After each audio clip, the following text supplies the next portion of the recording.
Hello, it's me. Woohoo!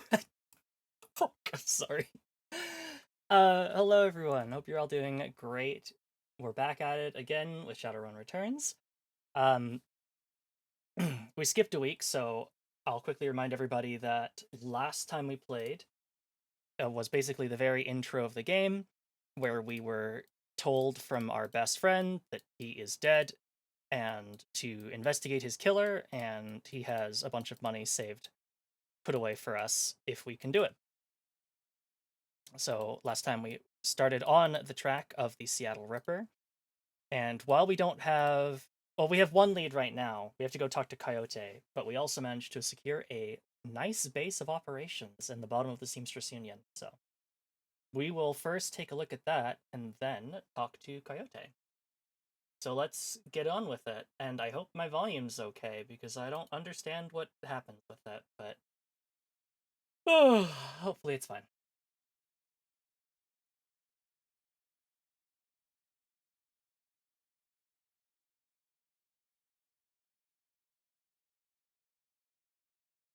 I won't read that because I read that last time, and I also forgot to unmute the friggin' game. I thankfully thankfully you haven't missed anything. Okay.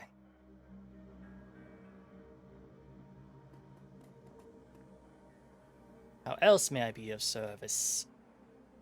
Is Mr. Delilah here tonight? Yes, Mr. Delilah is in the back bar. That's usually where he does business.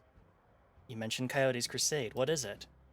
Coyote grew up in the Royale but managed to escape that life. However, her cousin was apparently not so lucky. He came to town about a year ago and fell in with the wrong circle. He was introduced to sim chips and became addicted to BTLs. Coyote has been tearing her way through chip houses for months now, searching for him and acting as a one-woman cleanup crew. You don't mind, how did you get involved in all this? I am a former runner. Now I provide a safe haven and a marketplace for runners who need a trustworthy place to congregate and do business. Any Johnsons or Fixers here tonight? In addition to Mr. Delilah, you may also wish to speak to Van Grass. He is often stateside. Van Grass is most often a receiver of found articles, but occasionally has work. I'll be going now. We did it! Alright. So what did she say?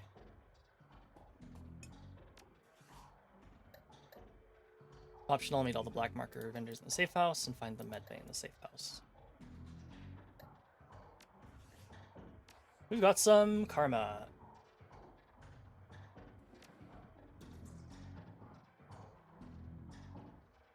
What to spend it on at this point?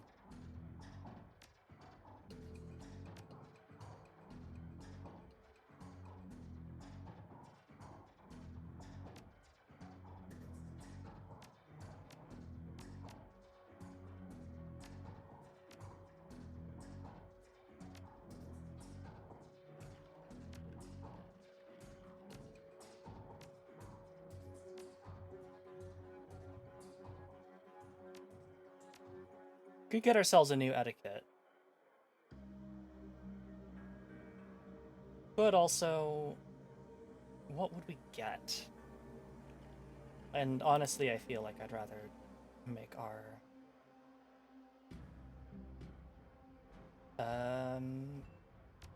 other stats a bit better. Especially our dodge. I'm not super concerned with our strength.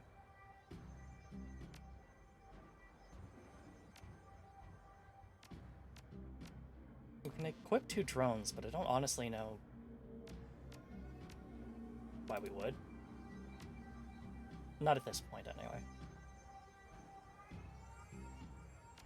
Sure, give our drones some more dodging. Get a bit more biotech. And then I need to increase our range combat, I think, just a little bit. I'm trying not to focus too much on the range combat part, because we do have our drones, and we should be probably relying more on our drones to do the actual heavy lifting, but I think there'll be occasionally times where we have to do a bit of shooting ourselves, so I don't want to be completely defenseless.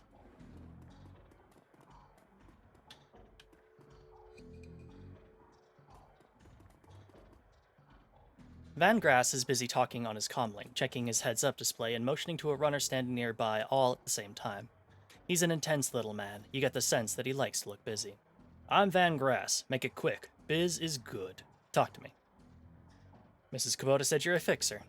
He still hasn't looked at you. He's going a mile a minute. Nothing for you tonight, sorry. I'm doing a thing right now. Important thing. Talk to you later. Oh, hey lady, one more thing. He covers his comlink for a minute, tilts his head your way, but you can see he's still staring at his HUD. I'm a fence too. If you got anything you need to unload, come see me. Do I have anything that he needs to unload? I need to finish this call perhaps another time. I guess we don't. Okay.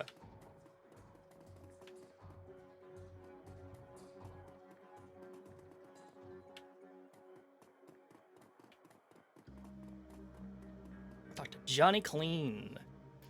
Johnny leans on his seemingly brand new mop and surveying the crowd at the Union. Thanks for the tip the other day. Mrs. Kubota said I should go to the safe house, but I don't quite know where that is. The piano is a little out of tune. Check it out. Makes sense. Oops. The hulking troll bouncer in the immaculate suit stands as impassively as ever. The absence of dust on his broad shoulders is the only real indication that the man ever moves. He nods to you when you approach. Evening. See Coyote is back, looking only a little worse for wear. We have you to thank for that? I didn't rough her up, if that's what you're wondering. If I had any reason to suspect that, you'd be on the floor, but seeing as while you walked in together, I'm going to assume you had something to do with her being found. You have my thanks. Couldn't stomach losing anyone so soon after what happened to Sam. You feel protective over the people here. Immensely, towards anyone who walks through that door, be they employee or patron. Unless they mean ill will, of course. Mind if I ask you a few questions? Haven't minded so far. You hear anything else about Sam's death? People are saying it was the Ripper, but people say a lot of things about what they don't know or what they don't understand. You know where I can find a fence? I think Van Grass is at the barn end of the stage, dwarf with a cyber eye, can't miss him. How long have you been working for Mrs. Kubota?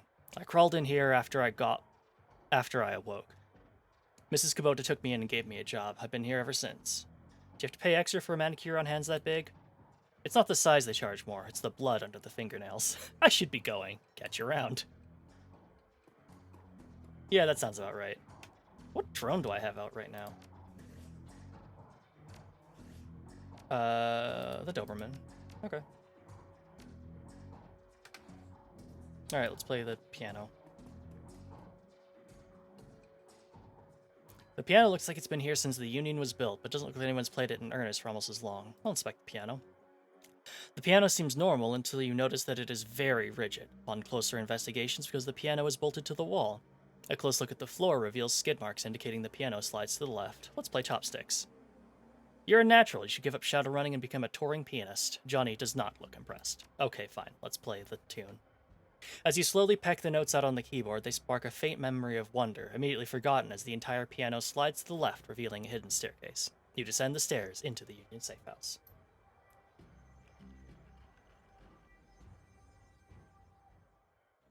The entrepreneurial Mrs. Kubota has combined everything a runner might need into a one-stop shopping experience. Black market equipment, high-end magical talismans, and a fully stocked cyber something. Blah. Whoops, sorry. Turn it down a little bit more. Hopefully that's good. I feel like I don't know what volume is anymore. Wow. Alright. Is this our locker over here? Welcome. No bunks available. Oh, I don't have another drone, right? That's right, I sold it again. I guess Paco's just coming with us for the long run. Okay, there's the med bay, but let's go talk to everyone else first. Algernon.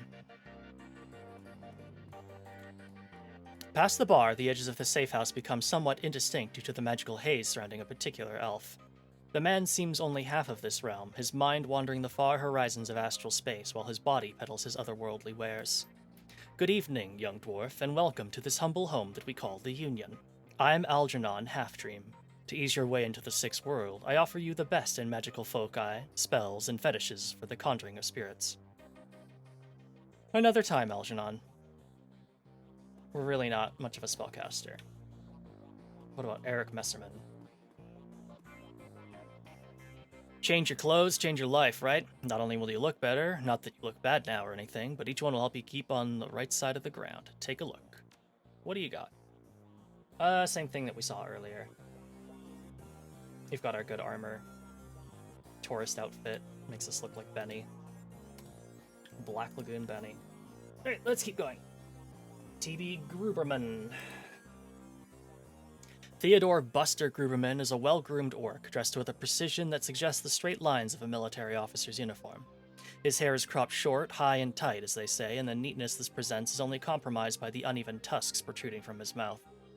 The only other defect in this picture of perfection is the man's cybernetic right arm, which is obvious enough to be noticeable, but not so obvious as to ruin the lines of his suit. When he speaks, this orc's voice is soft and thoughtful, and he talks almost exclusively in numbers. Calibers, ranges, rounds per second, arcs of fire, razoring factor, tensile strength, and of course, right. Bunker Buster Gruberman, at your service. Friends call me Buster. I also answer to Sergeant, Sir, and even Theodore on occasion. Anytime you're in the market for firearms, ammunition, or ordnance, I'm your man. How can I help you? What exactly do you sell here? Things that go bang in all shapes and sizes, plus other odds and ends on occasion. Consider me your own personal armory. All weapons are guaranteed to make strict UCAS military spec or your money back. In addition, I can also handle routine maintenance, repairs, and upgrades if you so desire.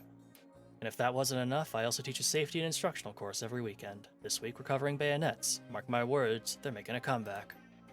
So what can I get for you? Let's take a look at what you've got.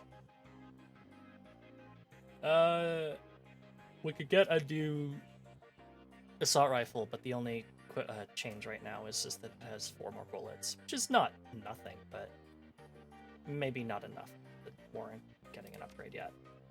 Nothing right now, thanks. What do I have in my quick belt? 2 drone repair kits, 2 med kits, trauma wagon, and a grenade.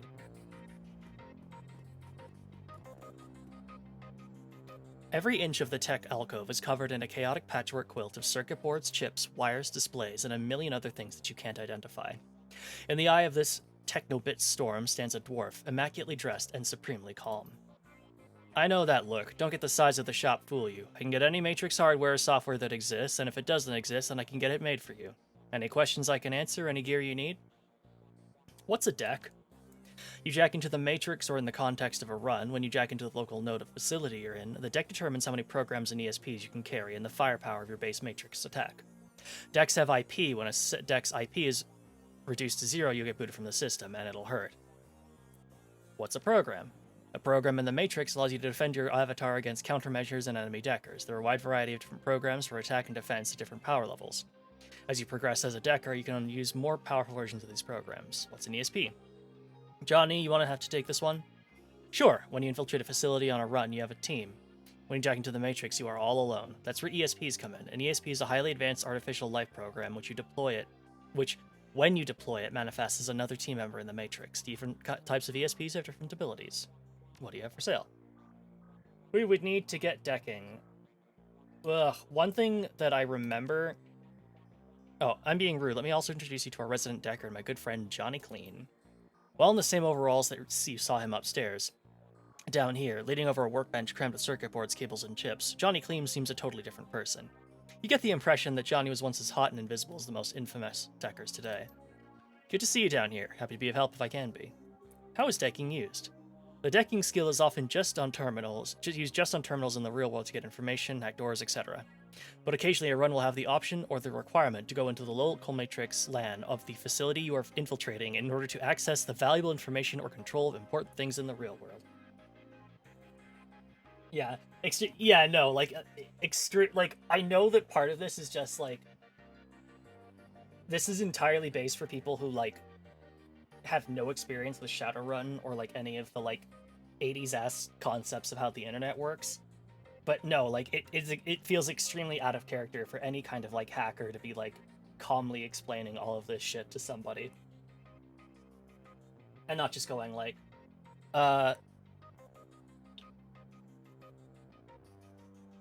if you don't know what it is, I'm not selling it to you. Why are you dressed as a janitor? Did I stand it upstairs? No, janitors never do. When I was younger, I had a rep for getting in and out of systems so clean that no one knew I was there.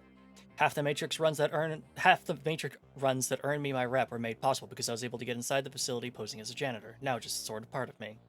Is it true that you're part of the Echo Mirage team? Let me take this one. Listen, I've known the guy for over a decade and he's been smart enough not to tell me, so he's sure as hell not going to tell you anything about those days. For your health and his, best to let the subject drop. See you guys around.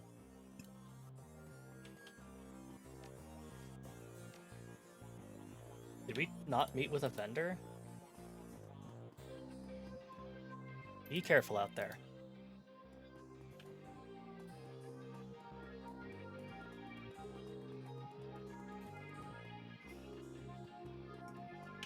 I didn't see what everyone's selling, but, like, that shouldn't really matter, should it? Let's look at what you got. Wow, it spells. Who could have possibly seen that one coming?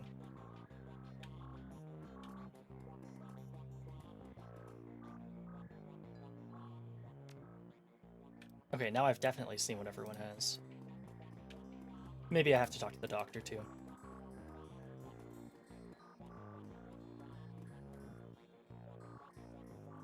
Make it quick, I need to operate. Thanks for helping me out back there. Tell me about the night Sam Watts died. Sam's dead? Jeez, lady, do you really think this is the time? Yeah, I do, buddy. How did he die? This is gonna have to wait. This woman needs surgery now. Okay, folks, I'm gonna have to ask you to sit in the waiting area. Watch some trivet or something. This lady and I have work to do. Mrs. Kubota never said what kind of cyberarm she'd pay for. I want something badass. Got one with a laser inside? You'll take what I give you, lady. Now let's look at your face. Leave it. Excuse me? Coyote. I earned this face by being stupid. I'm gonna keep it. End of story. Whatever you say, kid. With one swift move, she stinks a syringe into Coyote's thigh. Nighty-night.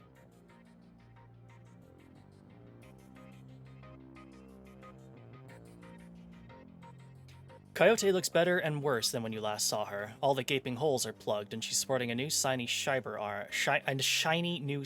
arm. But now that the adrenaline has worn off, it's clear she needs some rest. Good morning. Thanks to the miracle of modern science combined with Doc Castle's magical healing powers, I'm almost as good as new. Better, really. Nice arm. Coyote looks genuinely sad. Look, about Sam, yeah? I can't say I'm surprised he's dead. Sam was on a downward spiral for a long time. Oh my god, it's so weird when my voice gets tired. Like that. Oh, I go Australian. What can I tell you? You served Sam the night he died. What do you remember about that night? It was a pretty average night. A regular crowd, as I remember. Sam was drinking with a guy named Armitage. Jake Armitage? Yeah, you know him? Met him. He's a charmer, too. She bites her lower lip. I like gingers. Anyway, Jake and Sam were having a few. Well, Jake was having a few. Sam was tossing him back, but good. Eventually, he got loud the way he sometimes did when he mixed drinking and who knows what. Mrs. Kubota wanted him ejected. Mr. Clowey wasn't around. Can't remember why, so she asked Jake to do the honors. Jake dragged him out back into the alley, and that's the last time I saw Sam. You say he got loud. Do you remember what he was saying? She thinks. Standard Sam Drek. How he grew up rich and didn't deserve this, how he hated his mother, how he loved his mother. It was pretty pathetic stuff. How bad was his drinking? If it was just the drinking, it would have been bad, but Sam wasn't the monogamous type. He dabbled in everything. Booze, chips, drugs. He loved the nitro. Whatever he could get his hands on. It wasn't always like that, but once he got sick, he started using more and more stuff to try and forget about it. Sam was sick? Dying. Didn't you know? Yeah, everyone could tell. You could just look at him and see he was a walking corpse. It had to be the drinking. Then he disappeared for a while, and one day he came back all better. Looked good, even. Did he say how he got better? He said his mom helped him out. Never said how, though. Did Sam have any enemies? She thinks. Enemies? That's hard to say. Sam partied hard, and when he did, he ran his mouth off pretty good. Got his ass kicked on more than one occasion. But no, I don't think he had any enemies. At least none that I'm aware of.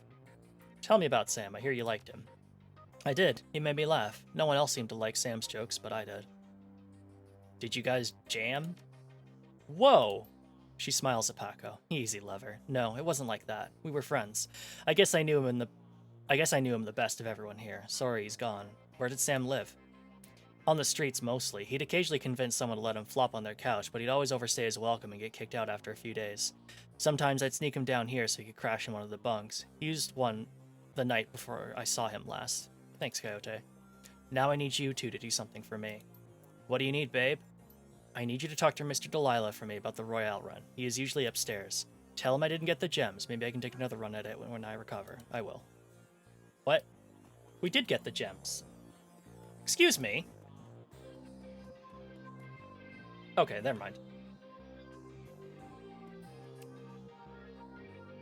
The bunk is a mess and reeks of booze. Searching through the sheets, blankets, and pillows, you find an old photograph that has seen a lot of wear. Let's look at this photograph. The picture is of a blonde boy and girl, both about age 14, sitting on a dock on the edge of a lake. They appear to be twins. The boy has his arm tight around the girl's shoulders and is mugging for the camera. The girl is planting a kiss on his cheek while making rabbit ears behind his head with her fingers. Check the back of the photo.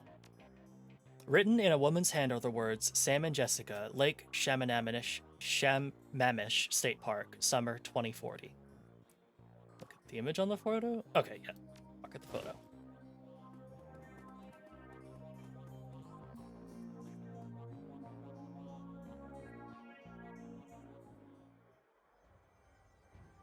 There's Mr. Delilah. I've got gems and you've got pockets.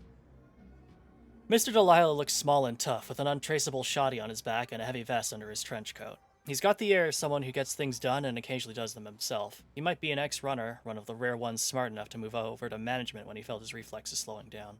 What do you want? Mr. Delilah, we have business to discuss. What business? I got no business with you. We're with Coyote. She's indisposed at the moment. At the mention of Coyote, he finally gives you his full attention. Why didn't you say so? Coyote is late and my client is getting anxious. Where is she?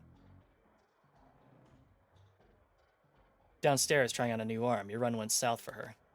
No kidding. Well, whatever. She's tough. She'll pull through. So who are you two? Kara Saltis. He's Paco. Great. We're all introduced. Now give me my stones.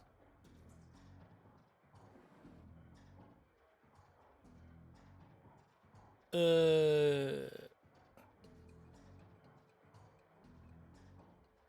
all of them. In an instant, there's a jeweler's scope on his eye. Moving through what appears to be the most valuable stones, he stops when he finds what appears to be an ordinary pebble inscribed with Hebrew characters. That's the one. He pockets it. Okay, you done good, but you're late, and Coyote knows that in this case, late equals no payment. But I'm feeling monogamous tonight, so you guys can keep the rest of the gems as your reward. Deal. Mr. Delilah looks you up and down, takes you all in. Listen, you look like the sort of woman who might run a crew of your own one day. Might need a little talent. When that happens, you come to me. I'll set you up. He dismisses you with a wave. Looks like you impressed him. I no offense for those gems, Van Gass. Follow me. Yeah, we talked to him earlier. Also, look at my man go. Impeccable dance moves.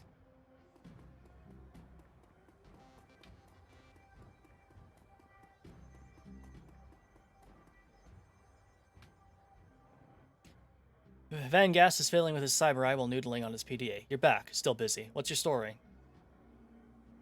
We have some pretty things to sell. You'll want to see them. I have a fondness for pretty things. Let me see. Here the servos in Van Gass's cyber eye whir as a magnifying lens slips into position. He bends his head over the stones for 2 seconds, maybe less. Where'd you get this Drek? A gumball machine? I'll give you 1,000 for him.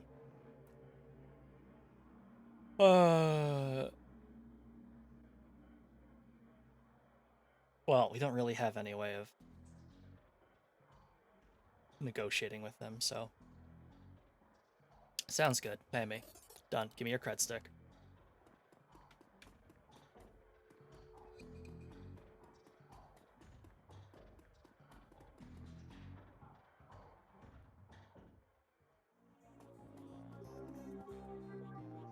You're back. I think the highlights of the Wolves game will be on soon. Want to take a load off and watch with me? You know someone named Jessica? Her brow furrows. No. Why? That's the name of Sam's sister. Jessica Watts. Yeah, he mentioned her once. It didn't sound like they got along that well. Your comm link chips and the screen shows a smiling face of Officer Aguirre. If he's smiling, it must be about the money. Officer Aguirre, what a pleasure to hear from you. Yeah, we're buddies. Let's go dancing soon. Listen, the Ripper got another one. The victim worked at the NTSB investigation facility down on the docks. You owe me for this. Put it on my tab. You there now?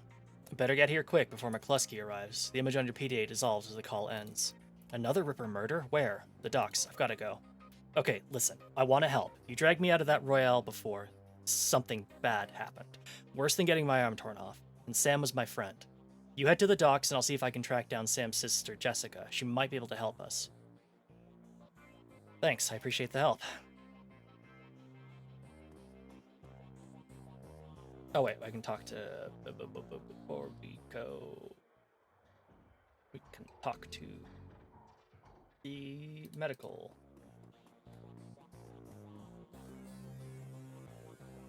In Shadowrunner circles, the term doctor is often used quite liberally to describe any sawbones with a needle and thread.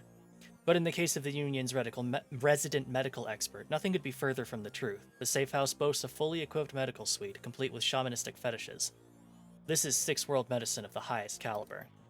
The doctor herself is an unassuming sort, perhaps the type to go unnoticed entirely if not for the sprightly spirit perched on her shoulder like her own personal gargoyle. The spirit's burning eyes follow you constantly, even as the doctor's own eyes are buried in her charts. However, she does look up long enough to notice you, to acknowledge your approach. I'm Dr. Castle. I understand you were instrumental in bringing Coyote back to us. Thank you for that. Nalsheen, now fixing up her arm, that was a piece of work. Surprisingly routine, as it so happens. She notes you eyeballing the facilities.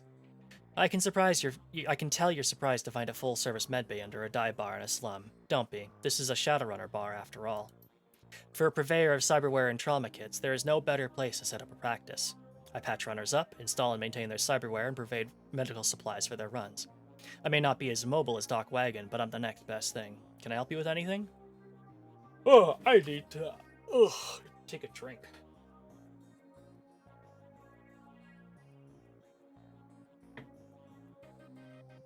Tell me more about trauma kits. Trauma kits are fully automated stabilization units that include a defibrillator, spray-on synthetic skin, and medical nanomachines. They can save a runner's life if you move fast enough. So if you are bleeding out, one of those can get you back on your feet?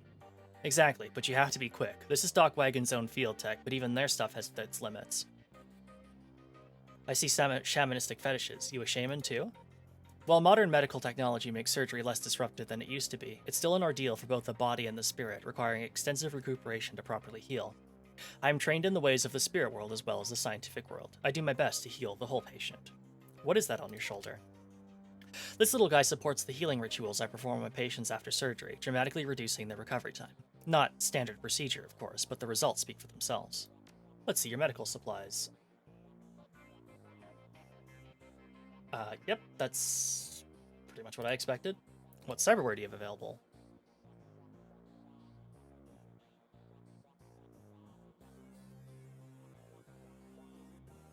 How much cash do I have again? 2,000.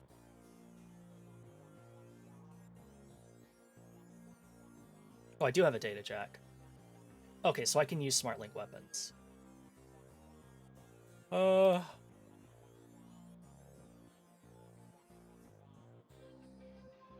Right, yeah, so our adding cyberware decreases your essence, and essence is required for, if I remember correctly, like all kinds of spellcraft. So if you are a spell slinger, you can't really be getting too much cyberware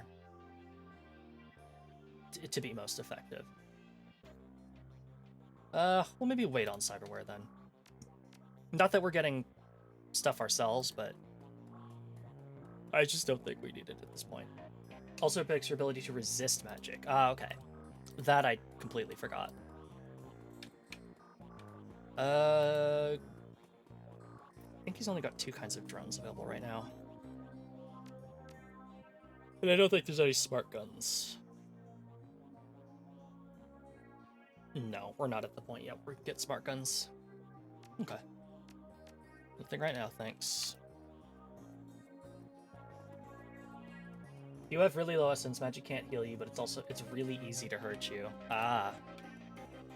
I don't think I ever took advantage of that. Alright. Let's go catch a cab.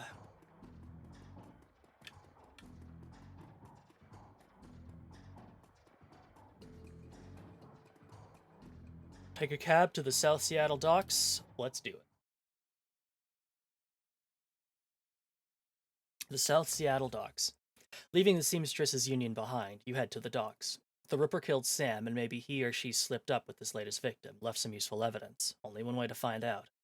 South Seattle's your typical industrial area, grit, grime, and gray. The rain doesn't help matters any. Layers of dirt mixed with abandoned wooden pallets, repurposed into makeshift furniture for the day workers. Garbage collects in the gutters of the broken down street. Disreputable is this district's middle name. Your destination, the National Transportation Safety Board warehouse, is located on a small strip of dock towards the less maintained end of the waterfront. Despite the presence of those who linger in such places, it's quiet as you approach the gate.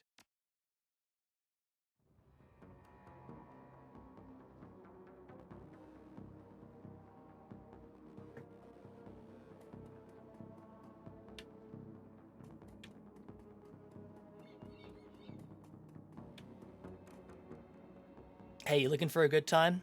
Know anything about the NTSB? Yeah, the bums around here have been stealing old crap from that place for years. Not worth my time, though. Okay, thanks.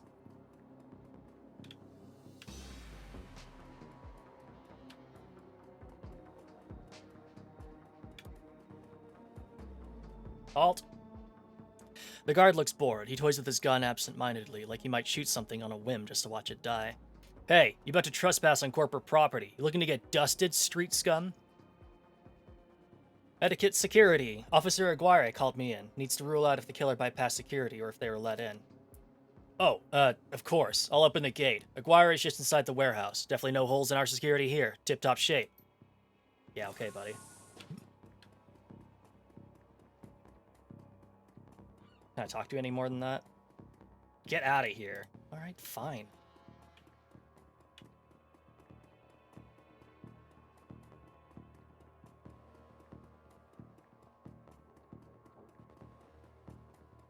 Ooh. I like that little, like, one-person helo.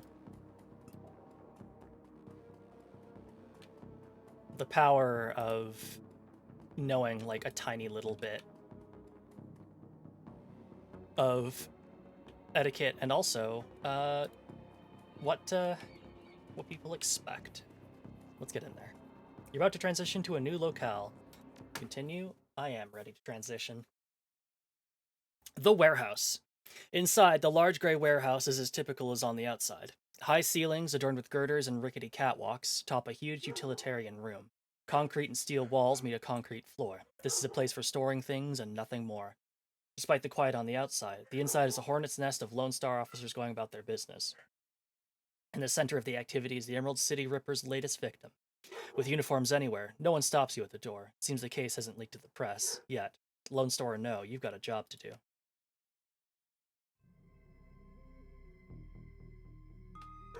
Speak with Sergeant Aguirre.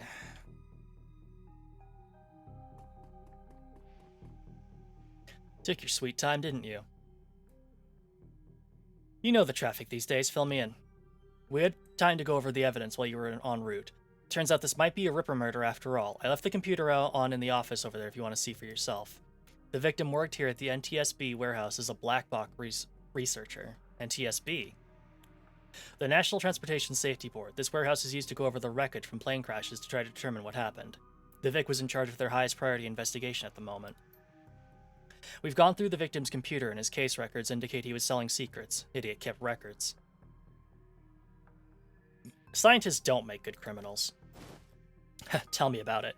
Some runner like you'd probably offed him to cover up his court master's involvement and tried to make it look like a Ripper killing. Here's the office key. Check it out yourself if you want. Alright.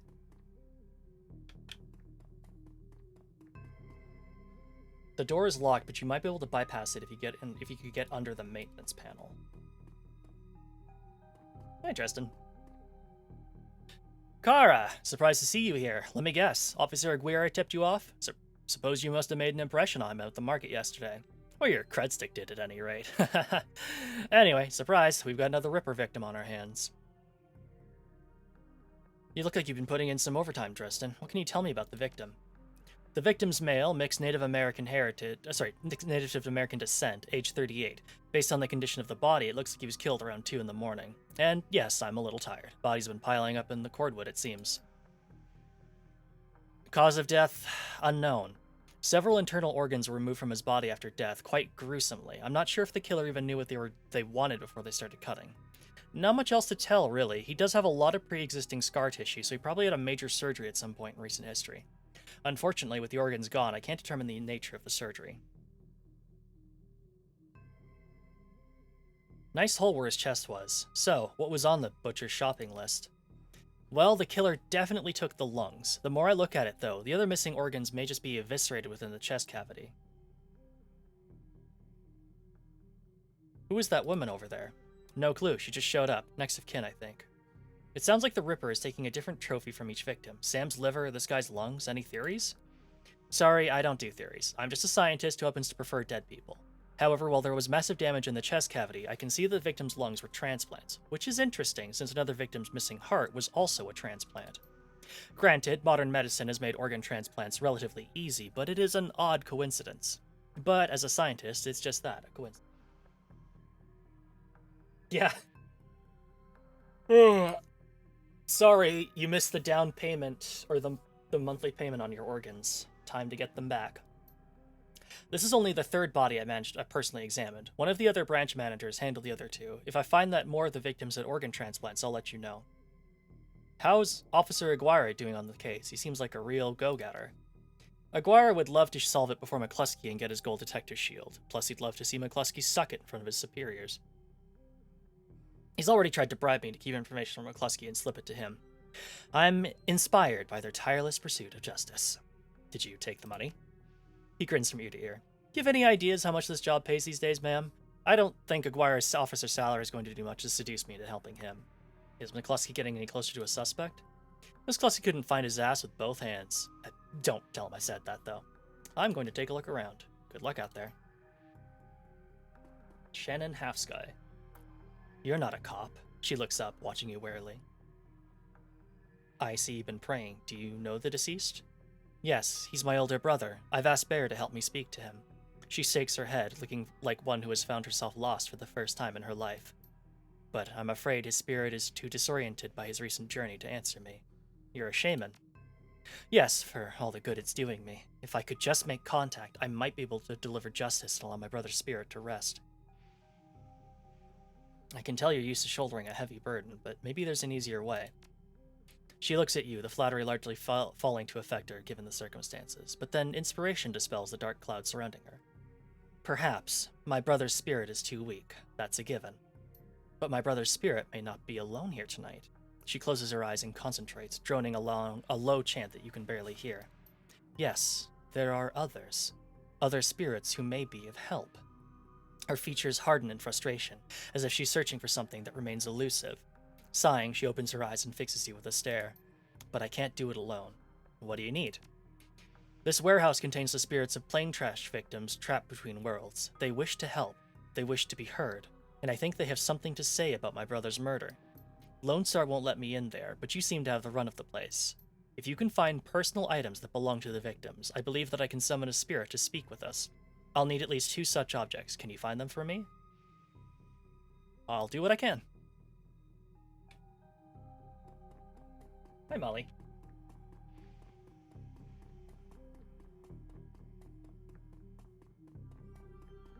The old poster depicting a svelte young woman posing with an assault rifle. You don't need to go right now. That's fair. Also, what the hell kind of layout is this place? The bathroom is just literally, like, built into the side of one of the walls with, like, a divider. Like, the windows are right there. Who the hell designed this place?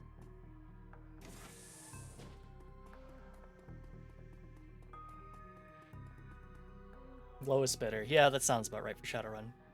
This appears to be the victim's locker. The door is slightly ajar. Inside you see several of the dead man's personal items. Inspect the comb. As you reach for the comb, the hair on the back of your hand stands on end. When you take it off its little shelf, you hit the heart thumps in your chest, hard. This must be one of the items the shaman was looking for. You pocket the comb. Toothbrush. The blue toothbrush is still wet from being used. It smells of mint and cigarettes. This appears to be the victim's locker. The door is open. Okay.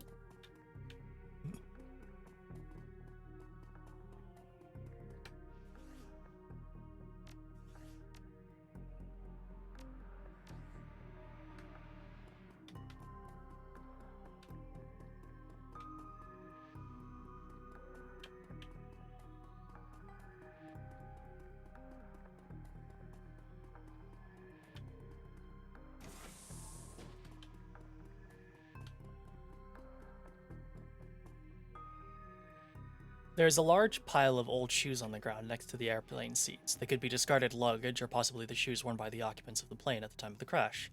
Dig through the shoe pile.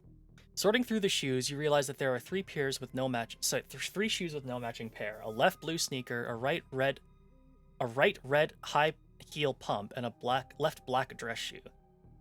Let's take the dress shoe.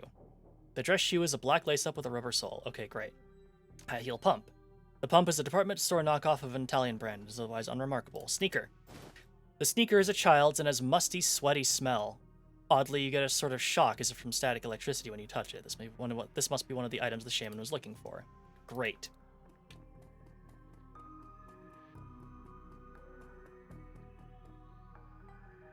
It's hard to say whether there's a heap of items and refuse recovered from a plane crash or simply trash that hasn't been taken out yet. Dig through it. A sticky substance of some sort seems to have seeped through the trash pile, and your hands are quickly covered with the stuff. After searching for a minute, you unearth a handful of interesting items.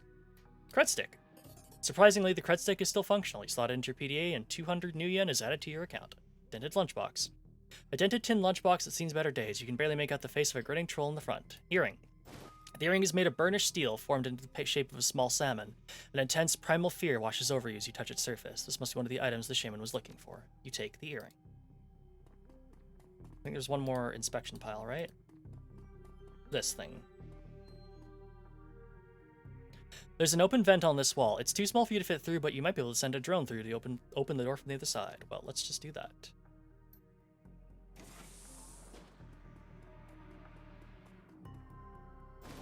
Find a magnetic screwdriver.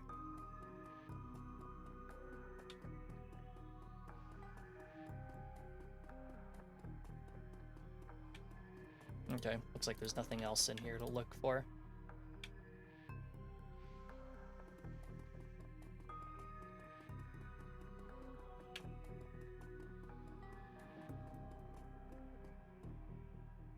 It feels as if you've found enough objects.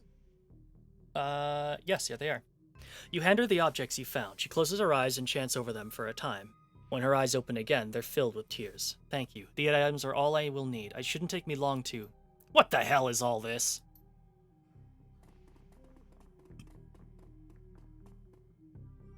Officer Aguirre trails out the detective, only meeting your eyes for a moment. She's the victim's sister, sir. This is a crime scene, officer, not some Salish drum circle. That's her brother. Makes it her business. No, that's a corpse, which makes it my business. Now get the hell out. Come on, if we stay much longer, I'm liable to do something I'd regret, or worse, something I'd enjoy.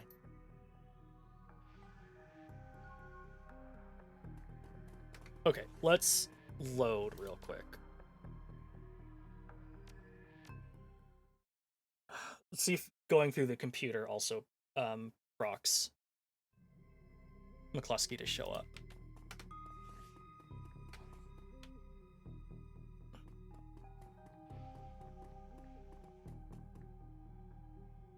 The researcher's work cyber terminal has been left on, presumably by the Lone Star investigators. Read the notes for case file 95. Case file number 95, Federated Boeing jetliner IDN number 2305, corporate owner Ares. The plane had several mechanical issues, resulting in a mayday at 3:04 a.m. on June 17th, 2053. 2:45 a.m. The pilot reported that the altimeter was reading.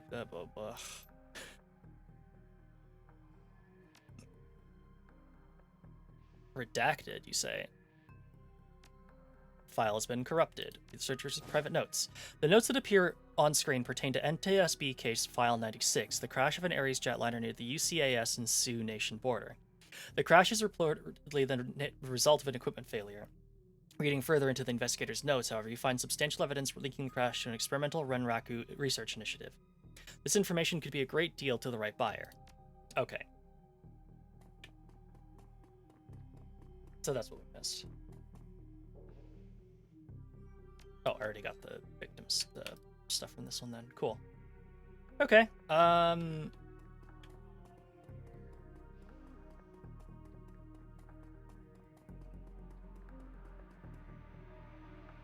Oh, and then we can get into the... Okay.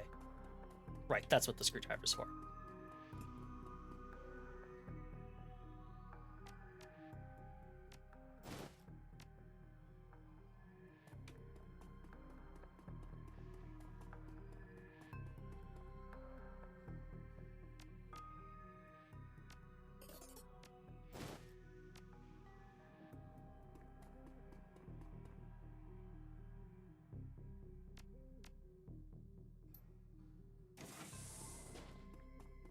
Let's get that magnetic screwdriver.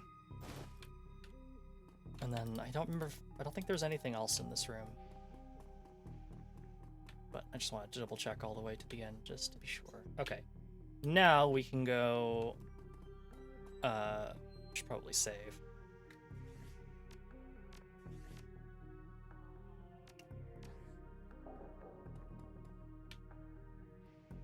And just quickly unlock that other room. Now that we know that getting the stuff to the shaman will trigger. Screw block panel easily comes unscrewed. Here we are. Looks like an old diary.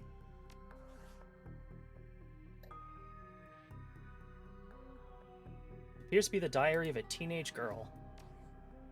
Okay.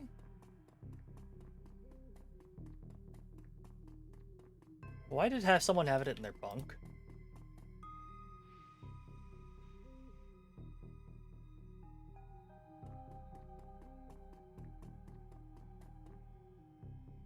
What? If this was a core pit, why'd they leave the evidence on the computer?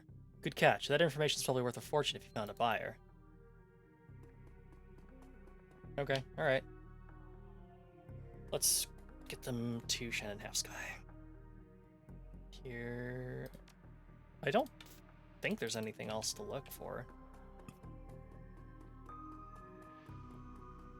Like, yeah, I didn't finish going through those, but that's because I know now which ones are spiritually connected to the where and which ones are just mundane items, but I don't think there's anything left in here to look for.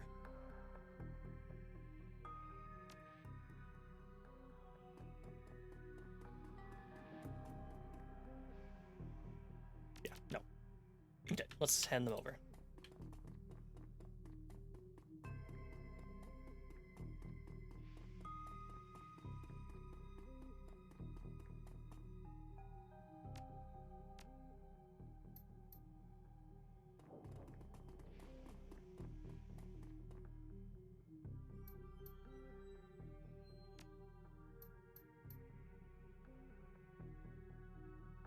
Okay. That man is an ass. She stares daggers at McCluskey from across the warehouse. But there's no helping it now. I should just be grateful you were there to collect these items before these clods carted everything off. Can we still summon the spirit? Not from here, I'm afraid. Spirits such as these have domains to which they are anchored. We need to get back in there. Rented cops like these won't hide the place for long. I agreed. I expect it will be clear by nightfall. You sure you're up for this? If it means your brother's killer doesn't have to take another life, then yes.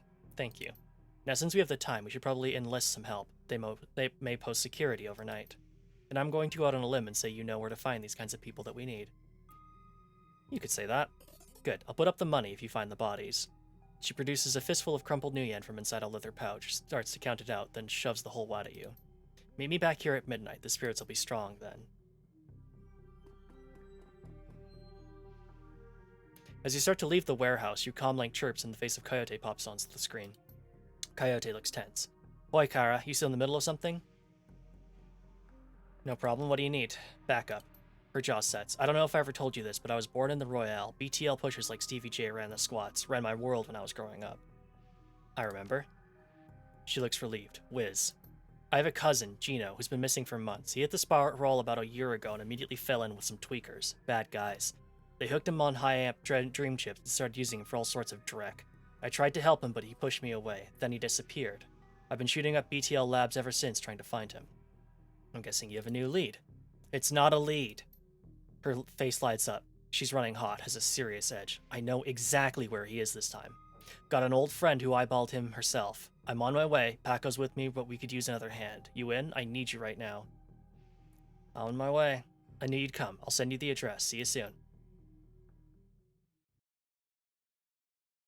Coyote's Crusade. The cluster of dilapidated buildings where Coyote told you to meet her appears to be the remnants of a public housing project. The buildings look like a cesspool filled with human debris. You find her standing with Paco on a street corner, eyeing the roofs, the doorways, the windows. Despite his attempts to engage her, Coyote barely says a word as the three of you weave your way through the tenements. She walks purposefully, her new cyber hand flexing open and close with each step. It's unclear whether the action is voluntary or not. You circle around the back of a building, and Coyote jumps up, grabs the bottom rung of a fire escape ladder, and pulls it down. Without a signal, she starts her climb towards the roof. Paco looks at you worriedly and starts up the ladder. Thanks for meeting us, Kara. I owe you one. Maybe I can find a way to make this pay off. You never know. She brightens. Oh, hey, listen, I got good news for you. You know Sam's sister, Jessica?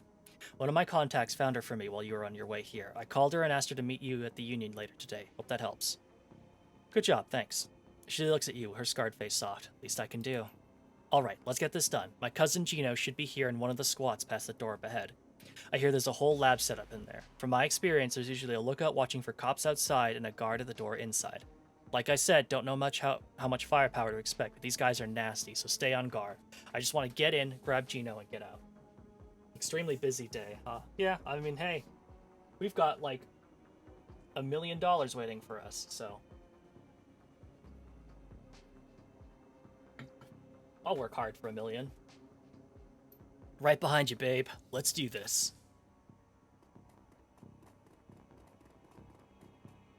The orc looks twitchy, his eyes rolling in his head. He scans the three of you, looking to see if there are others, licks his lip, and nods as if going through some internal checklist. Hoy hoy, how you doing? Good day for a trip, ain't it? She leans in, whispering in your ear. This guy's a clocker, trades work time for chips. Part salesman, part lookout, probably just a signal device for the guys inside. You want to go on a ride? You can forget you're a halfer for a while. Wow. What kind of rides can I go on? We got it all of it. We got it all. Yeah. What you want to do? You want to do some crime? You want to be bad? We can hook you up. Don't roll that way? Want to be a hero? Be a hero. We got fairy tech, drill, chummers, love. You name it. And you can slag and frag to your heart's content. That's the real thing, right? Slagging and fragging. Don't matter what the trip is, as long as there's slagging involved, right? Coyote's eyes are hard, or people's tight pinpricks of hate. You do snuff here too, don't you? The clocker looks around, more nervous now. Maybe, yeah, maybe. For the right price. You can feel it. What it's like to die. What it's like to kill. How does this place operate? How do I get in? That's the best part. The best part. It's a lab. They test the new stuff here. Hottest wreck. You can place a special order and they'll make it happen. You buy a pass card from the guy at the door. It'll get you in and out anytime you want. Then you can buy a beetle and slot right there. Our guys guard you while you're chipping. Safest way, chummer. Safest way. Just let me in. I'll see you around after this. Probably see you lots.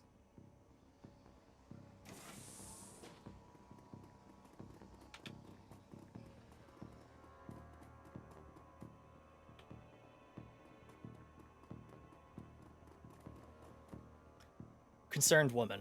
The woman is probably in her 30s, but hard times have aged her. She looks at you with concern. Don't do it, friends. Don't slot that dreck they're selling. BTLs are killers. There's most of all.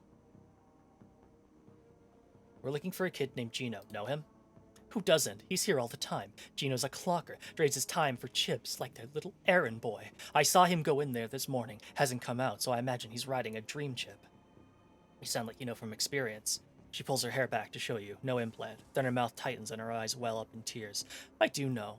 I know. Lost my husband. Lost my son. My daughter. They use her to record. Tears stream down her face. Do you have a pass card to get in there? No, but Jamal has my son's card. Took it off him when his brain fried. Jamal's down the hall. Don't know if he'll give it up, but that's between you and him. What kind of guards do they have on this place? She looks around, frightened, whispers. They're serious. This place is backed by the Yakuza. Japanese mafia. Oh man. How many and what kind of firepower? There's a guy on the door, Charlie. He sells the passes to get in. He's not tough, blind in one eye. There's another 5 or so wandering around. 2 of them are in a bad news, covered in magic symbols. Mean. She's amped, ready. 5 or 6? That's not so bad. We have surprise on our side. Any chip heads inside the lab? Yep. All day, all night, and they can be dangerous too. Chip heads. Dangerous? Once someone's chipped, they can send them any program they want. Make them do whatever. Turn them into whores, killers, anything. Gotta go.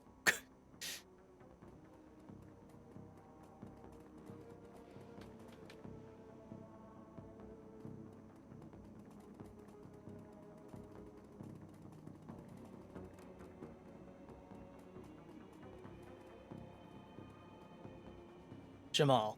Jamal is the look of a longtime chiphead, emaciated, hollow-eyed, but hungry and desperate. What you looking at, half-woman? I want to buy your pass card. He looks suspicious. How'd you know I have a pass card? People hear things. He grunts. Well, you heard right. I sell them at a discount. Charlie charges 50 new yen for them, but I can get you 3 for 100. I was thinking 75. And I was thinking slot off. Fine.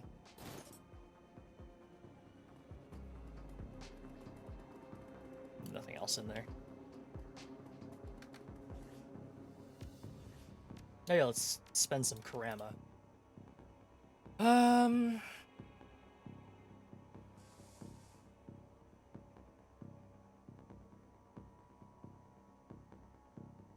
Investigator Murder Part 1, Shootout 1, Talk to the Next of Kin, Shootout 2, Investigate Part 2. Yeah.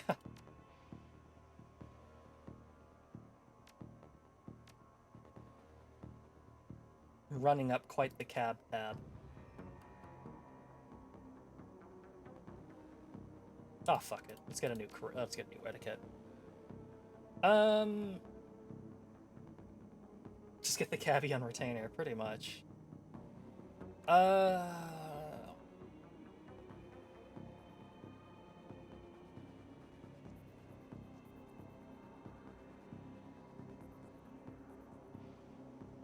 Probably Shadowrunner at this point. We're meant to be like a long-time Shadowrunner, so probably smart to grab that. Let's get more drone control stuff. Charlie's an orc with an expression of boredom and one milky eye. He drones through his standard platter. Need a pass? 50 new yen each, 150 for the lot of ya. That'll let you come and go as you please. You can chip in there and we'll keep you safe while you ride. BTL chips are separate costs. Last about 3 hours. Prices vary. Buy those inside. Got our passes right here. Great. Have fun.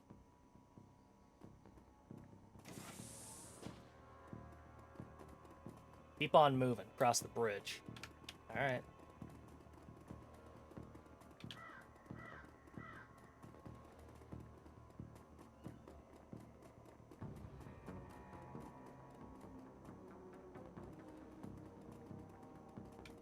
The entire floor of this tenement has been given over to a chaos of technology and squalor.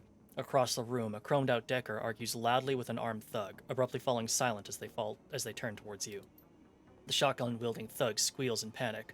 It's the crew that took out Stevie J's place! I told you it was only a matter of time! The man with the cyberdeck calmly speaks with a heavily digitized voice. You messed with the wrong BTL lab, aho. This is a Yakuza operation. With the push of a button, I can make these tweakers into my own personal killer puppets. You're fragged. Kara, don't attack any of the chipheads. They don't know what they're doing, and you could hurt Gino. No civilian casualties. Got it. I have a concussion grenade. Better than fragging the tweakers if they get caught in the middle. Dance for me.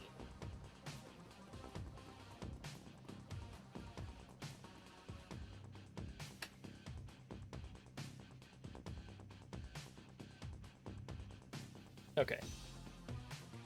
So chipheads are those. Drone on. Awaken.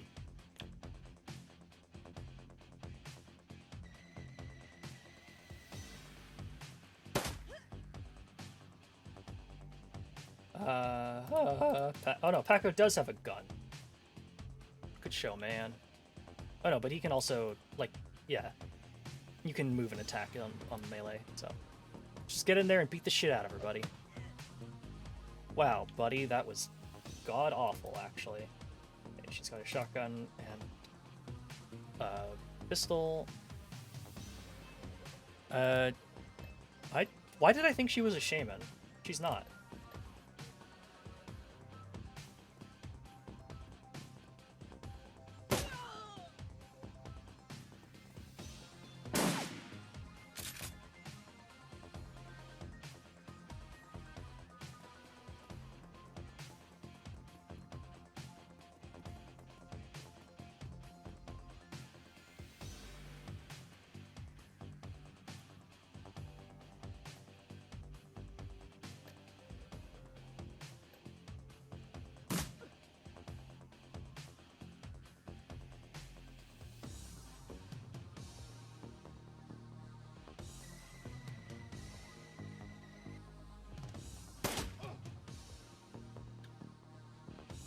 Go, Paco. Beat the shit out of him.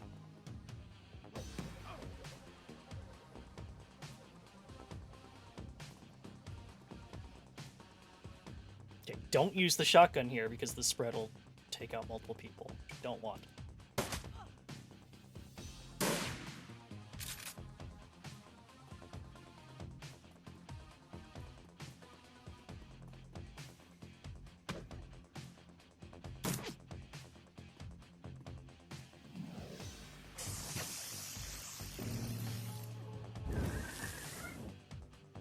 Well, that's not ideal.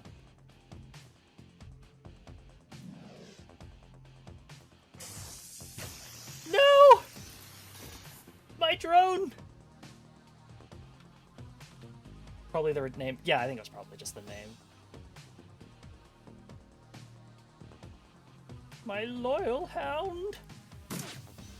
Fuck.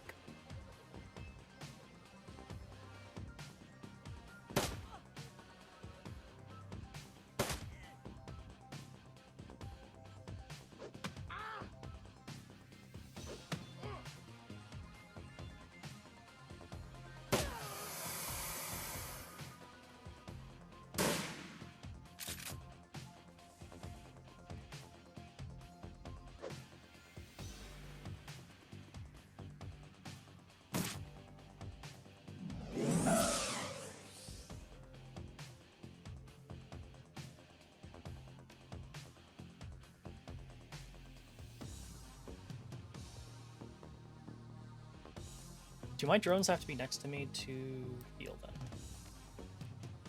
Yeah, they would, wouldn't they?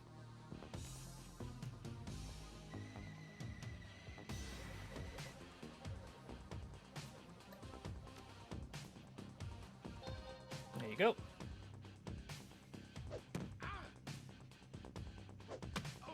Are you fucking kidding me, Paco? Come on, buddy. Get to that BTL computer. I would love to. Ah.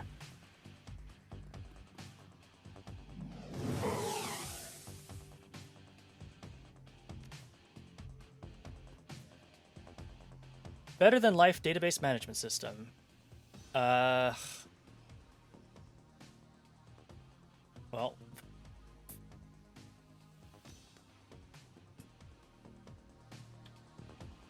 Forcibly ended, I guess.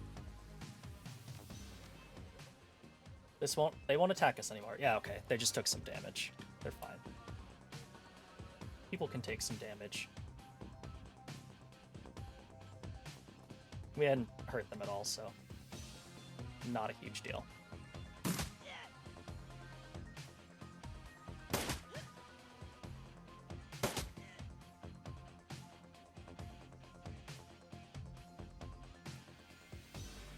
So, 99% to kill this bodyguard? Yeah, sure. Good night.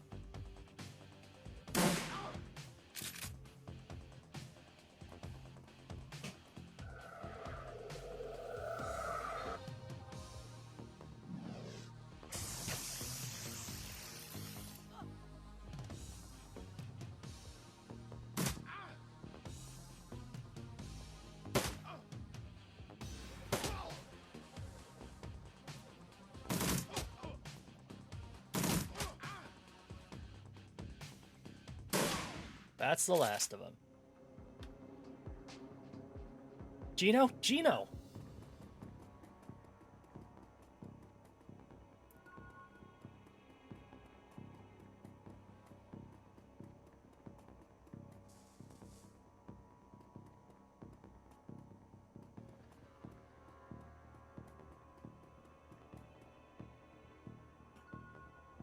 You eject the BTL Gino's been riding. He gasps suddenly and his eyes flutter open. He looks confused, worse than any other chipheads you've seen. His lips are white and chapped, his eyes sunk into his head. There's vomit on his shirt and sweat on his forehead. When he speaks, his words are slurred. He's burnt. What? What the hell? Who slotted me out? Who fraggin' slotted me out? Coyote is shaking. She looks horrified. Gino, it's me. It's Carla. Gino looks at her with glazed eyes. No recognition. Slot me back in, goddammit. This is bullshit. I don't want to be here anymore. Slot me back in! He looks around the room angrily. His hand reaches for his implant. Coyote grabs his wrist, stops him. Gino, no! Coyote, be careful. Gino wrenches his wrist from Coyote's grasp and he staggers back, reaches under his shirt and pulls out a gun. Coyote watches him, horrified with tears in her eyes. Gino waves it around, blinking wildly. Back off! Just back the hell off! Take it easy, Gino. We're backing off. He presses his hands to the sides of his head, his finger still on the trigger, squints. What the hell is wrong with you people? We're trying to help you. This is the way you help me? Look at this place. Look at me. He looks around the squalor of the room, that glimpses his own reflection in the machinery. Oh, God, look at me. There are drugs that can help you, Gino. We can go slow. He looks at Coyote, looks at you. We'll go slow. He drops his gun, and Paco quickly scoops it up. Coyote grabs him fiercely. He slumps into her arms, and she rocks it with him for a long time, her head buried in his shoulder. When she looks up, she locks eyes with you, the deepest gratitude reflecting on her face. We're done here. I'm done. I don't need to step foot in I don't need to step foot in one of these places ever again.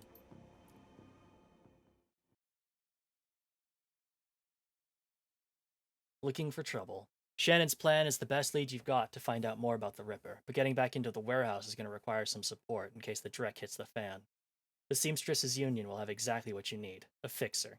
Finding this necessary middleman and deal broker is key to most plans involving Shadowrunners. A good fixer is worth the new yen. It's their job to have the contacts to know who's good at what. They'll put together the team you need, magical support, skilled street samurai for muscle, or a Nova Hot Decker for matrix work. Running the Shadows is a life and death gamble. It pays to hire the best Shadowrunners you can.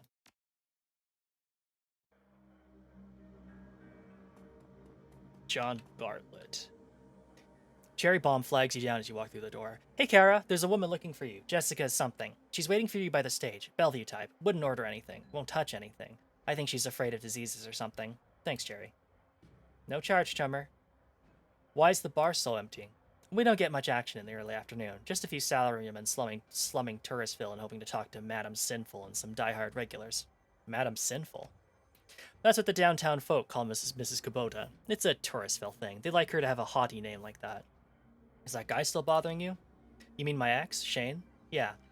No, he hasn't been here since that last time. No calls or pages or handwritten notes either. Weird, he was so persistent. I guess he finally got the message. Maybe you'll find someone at that Universal Brotherhood of his and settle down. Who's around? I just got in, but I think Coyote's cleaning the back bar. Mr. Delilah is hanging out in his usual place. The vendors downstairs came in a few minutes after me. Oh, and Bartlett's here. Don't think you've met him yet. Who's Bartlett? John Bartlett. Big presence at the end of the bar. He's in the biz. Connected. You might want to meet him. I'm gonna have a look around. Have fun. Full of life with a quick smile, the man tilts his head and watches you approach. Hey, lady, what's shaking?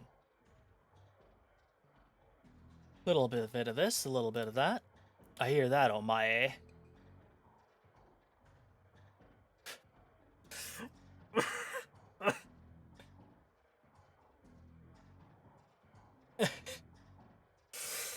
Oh. Oh.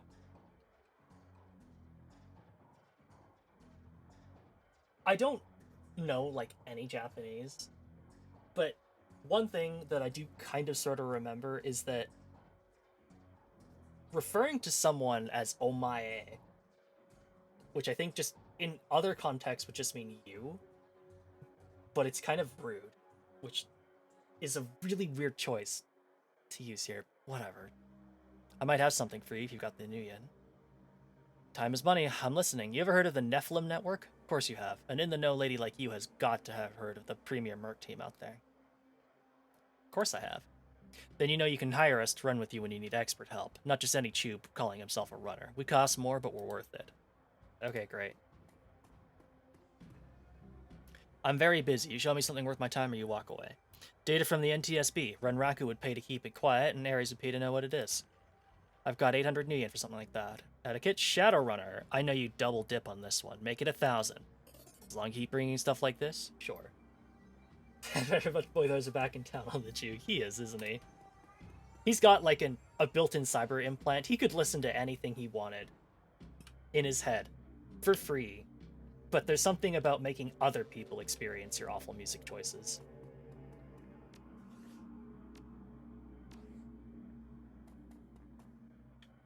At a glance, you can tell that Sam's sister Jessica is from a different world, the opposite of Sam in almost every way. Her suit is tailored, her eyes are sharp, and her style exudes authority. Mrs. Watts? Jessica Watts? She eyes you up and down warily. She does a good job of hiding it, but it is clear that she is well outside of her comfort zone. Yes? You are? Name's Kara Saltis. I used to work with your brother, Sam. I should have guessed. How's that? You look like the type. Seedy. She seems to instantly regret saying it. I'm sorry. Look, I just want to understand what's going on here. A woman who called herself Coyote contacted me this morning to inform me that my brother was dead, and that I should come to this place and speak to someone about an investigation. I'm very sorry for your loss, thank you, and I appreciate you coming all this way. I'm guessing the Barrens isn't what you're used to. I must admit, it isn't. None of this is. She then furrows her brow, regarding you more critically. You're not with the police, are you? No, I'm not. That a problem? Her frown grows more pronounced. No, it's just that I don't want anyone else getting hurt on account of my brother. Surely there is an official police investigation going on. Why not let the professionals handle this? I think they can use all the help they can get. But if you must have better things to do than waste your time searching for whoever killed my low-life brother. We low-lives have to stick together. Besides, I'm not doing it for free. She seems genuinely surprised. Someone's paying you? I find it hard to believe that anyone who really knew Sam would put up the money. Who is it? Sam. He hired me from beyond the grave. I don't understand. You set it up all before his death as a contingency. And am I to believe that my drunken sot of a brother hired you to find the person who killed him after he died? Her boardroom mask drops momentarily, and in a sigh, she reveals a brief glimpse of real emotion. I left Seattle to get away from Sam and his bullshit. Now I'm back, he's dead, and I still have to deal with him. Jessica composes herself, and in a breath, the mask is back in place. Listen to me, Kara. You seem like a decent person, but I'm trying to move on with my life. Our mother killed herself last year, and Sam was Sam. You know, I've worked so hard to put my family issues behind me. I don't want to see this drag on. Hi, Ocean. Official Ocean investigation coming. I hope you've been keeping it above board. I would never lurk in the shadows, run on the edge.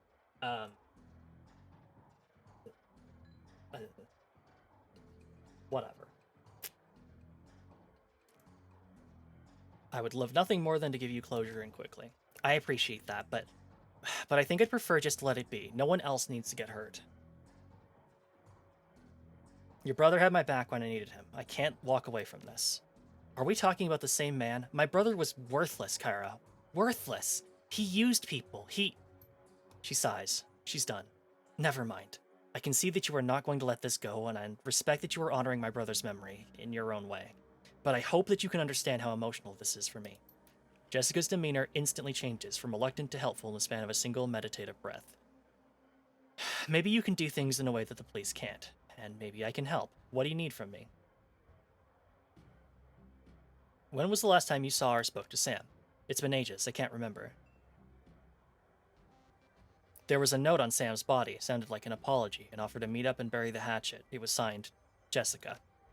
I wrote many such notes in the beginning, but I haven't made such an effort in a long time now. I don't know why he would have kept it. Where were you on the night of Sam's murder? I will overlook the implied accusation and tell you that I was at a fundraiser all evening. A very crowded fundraiser. Did Sam have any enemies? Sam's biggest enemy was Sam. I don't know of any others. You would likely know better than me these days. Were you and your brother close? I think I've made my feelings about Sam pretty clear, don't you? You don't sound sad that he's gone. I mourned losing Sam long before he died. Show her the picture of her and Sam as children.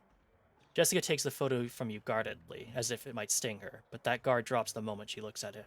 Where did you find this? Sam's bunk. I can't believe he kept this. It was one of the few possessions he had. She studies the old photo for several silent moments. What happened between the two of you? Things were different back then. We were different. We were a family. Then, after our father died, things began to change. We couldn't get back to a new normal. With our dad around, there was always a reassuring order to our lives, but after, everything got mixed up. You can never really appreciate the importance of a person in your life until they're gone. The remorse plays wet across her eyes, and it seems that she's not just talking about her father. Jessica then steels herself to tell the rest. Sam tried to be the man of the house. He truly did. But he couldn't handle it, and pretty soon he had spent every dime of our father's life insurance. Every dime. After that was gone, with Mom working 2, 3 jobs, he went and he spent all her money too. I couldn't stand the way he abused her trust, so finally I just had to leave. She holds the photo forward, one part of her ready to relinquish it along with the past, and another looking to hold on to both. May I keep this? Sure, I got what I needed from it. Thank you. Tell me about your mother and her death. She was a devout Catholic. I don't think it's an exaggeration to say that she sacrificed her life for Sam and me. But she turned a blind eye to what Sam was becoming, refusing to acknowledge his downward slide. I couldn't watch her do it anymore, so I moved out. Hi, Ami. You better not be one of those sinless degenerates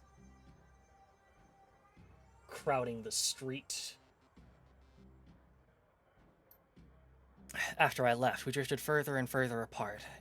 I wasn't here when she died.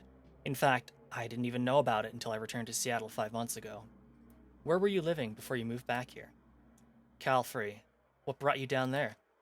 It was less of what brought me there than what made me leave here. I felt lost in Seattle, so I moved to California to see if I could find myself. And did you? Actually, yes. While I was there, I developed a whole new outlook on life. A vision for what the world could become, and I came back here to help make it happen. I've taken up enough of your time. Thank you, Mrs. Watts. Just as well, I need to get back to the office. But before I go, you should know that I'm interring my mother's body tomorrow, and I'm arranging to have Sam buried with her. The funeral's tomorrow at Our Lady of the Blessed Sacrament, 7 o'clock. You're more than welcome to attend. Wouldn't miss it. Goodbye, Kara. I hope you find what you're looking for. Stay safe. Wage slave reporting in. That's more like it.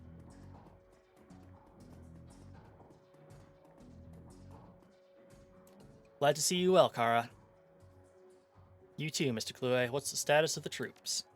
Combat ready, perhaps more so than usual. Tensions are up. Word got around about the latest Ripper killing, and people aren't feeling safe. And when people feel unsafe, they either go to ground or they huddle up. You notice how empty the streets are these days? That's because everyone's either locked in their squats, holed up in places like this, or seeking refuge in the nearest Universal Brotherhood chapter house. Safety in numbers, chummer. Not that we need numbers here. I got it covered. I bet you do. See you later, Mr. Clue. Later.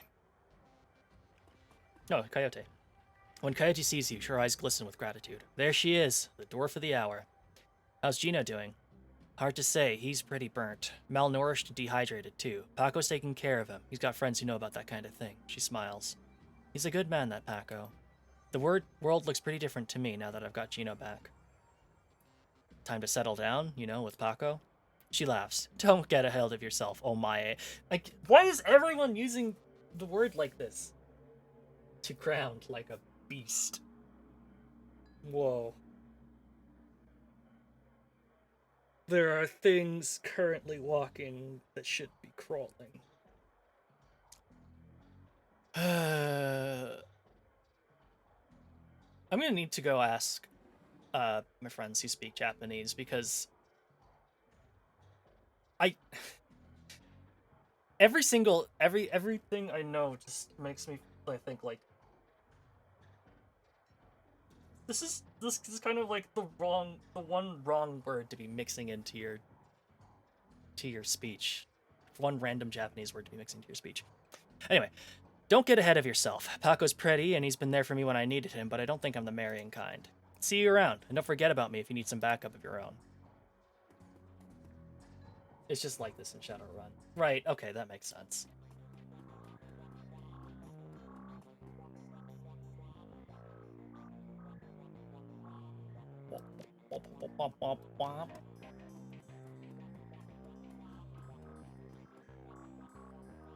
Live to see another day, have you? Alright. Dr. Castle glances up only briefly from her charts. Her impish friend, on the other hand, tracks your every move like some sort of humanoid raptor with a mouse under its shadow. Live to see another day, have you? Just a pit stop, Doc. Night's not over yet. I suppose it's nights like these ensure I have plenty of work come morning. Granted, a repeat customer means a person courting death more often than any good doctor should condone, but I don't suppose I could dissuade you from your course of action. If only life was so simple. Very well, then let's talk about how I can help ensure you make it back alive once more. How'd you fall in with this operation anyway, Doc? Dr. Castle pauses in her work, settling down her tablet and appearing to grow introspective. I suppose you might expect that I had a fall from grace. Certainly that is the case with many of my peers. If not that, you might think that I was compelled to do this because a friend or family member became a Shadowrunner and I hurried to their assistance one fateful night. But the reality is that I knew growing up that this is what I would do with my life. My parents were both Shadowrunners and very successful ones at that. So successful that they were retired in a very large house and raised a litter of kids who grew up hearing the impossible tales of their parents' younger years. Of course, we were expressly forbidden to follow in their footsteps. We were all expected to attend university and take full advantage of the opportunities they had fought so hard to give us. So Mom and Dad were proud to see me pursuing a medical degree, and they only had minor reservations about me applying that expertise to the treatment of Shadowrunners. After all, they never would have survived long enough to meet and fall in love, not for the ministrations of several street docs along the way. So I suppose you could say I was born into this life, after a fashion. She picks up her tablet and resumes her work. Is there anything else I can help you with? Everywhere.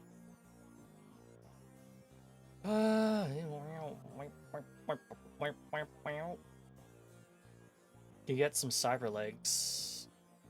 Let's see what else everyone else says at this point.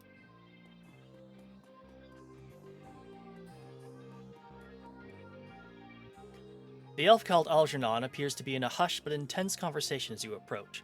However, the other party of this discourse is nowhere to be seen. Turning to greet you, Algernon dismisses his invisible associate with a wave of his hand. Welcome, fellow child of the Sixth World. How can I help you today? What can I help you with today? Tell me a bit about yourself, Algernon. My story is not so different from those who have come before. I am but a merchant, though one whose wares are far from mundane. I came here from Tir Tanirga 4 years ago, after the governor of Seattle signed an exclusive trade agreement with the Council of Princes. And so as the flow of magical goods came to pass through the city's ports, so have I. At times I miss the Tir, but as unlikely as it may sound, this new home of mine is far more interesting. Is there anything else I can help you with? Nope, that's it. I don't buy magical stuff. Need a fresh set of clothes? I'll take a look. It's the same shit. We'll stay in our Benny outfit. What's on special for happy hour?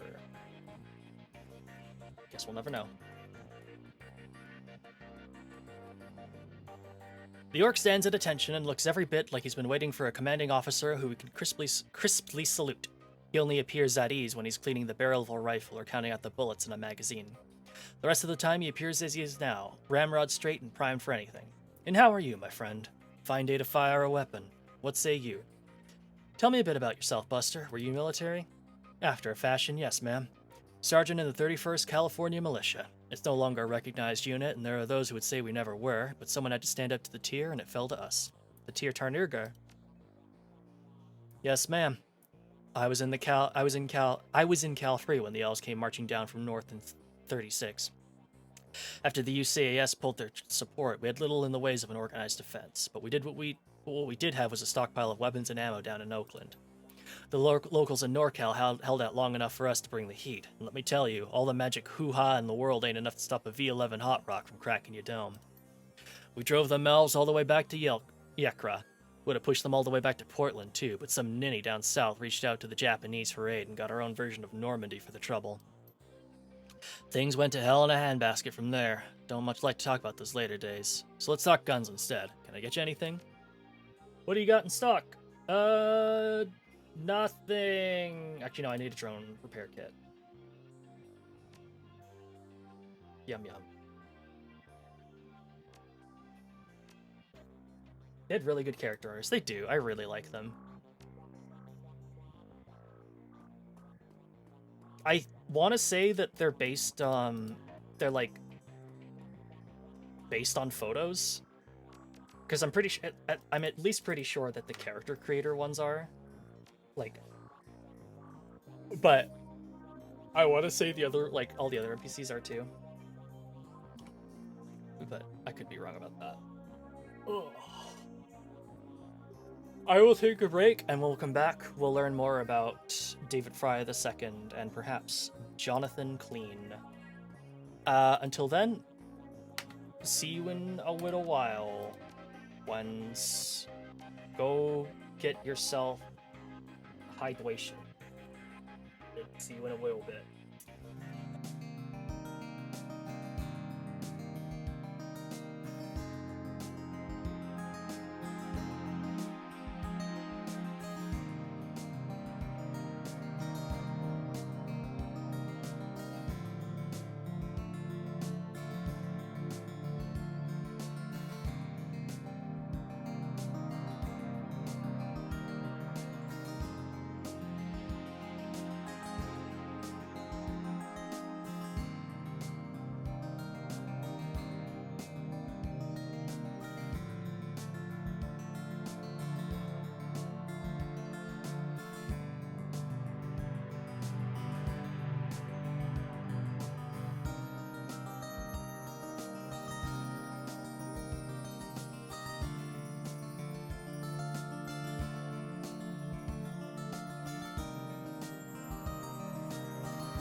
Hello. The game. There's the game.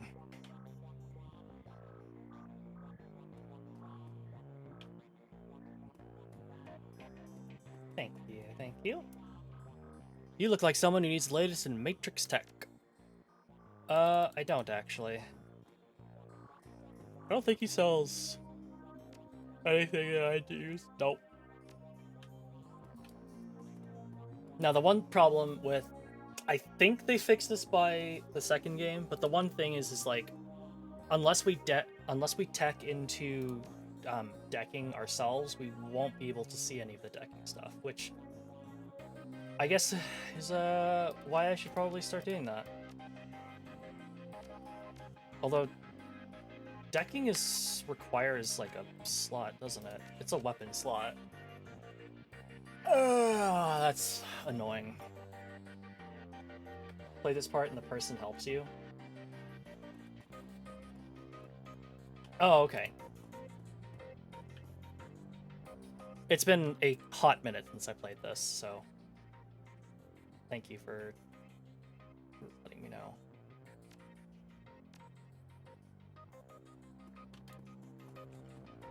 Let's go get some cyber enhancements.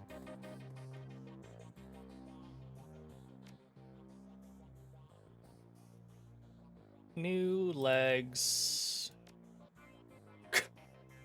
I put this in my left leg. Okay, sure.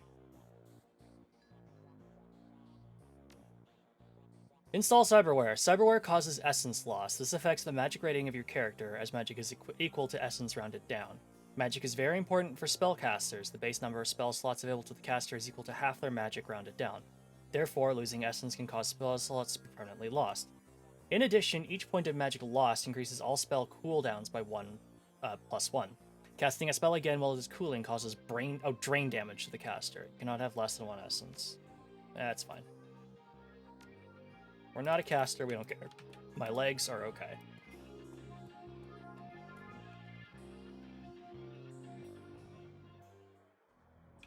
Alright, let's make a save, and then we shall talk to the man, the fixer.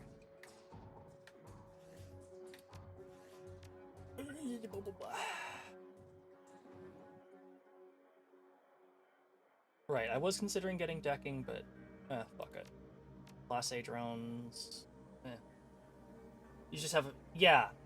No, there's I know in the other games that they allow you to just like if another party member has access to hacking, you can just use them for that part, which is very nice.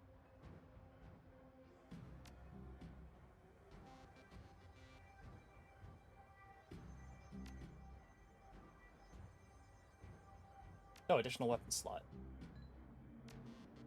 Critical damage. There we go! We have another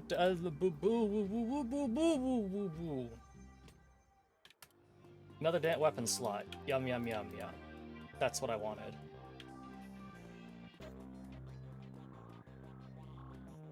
Get that smoker drone. Smoker.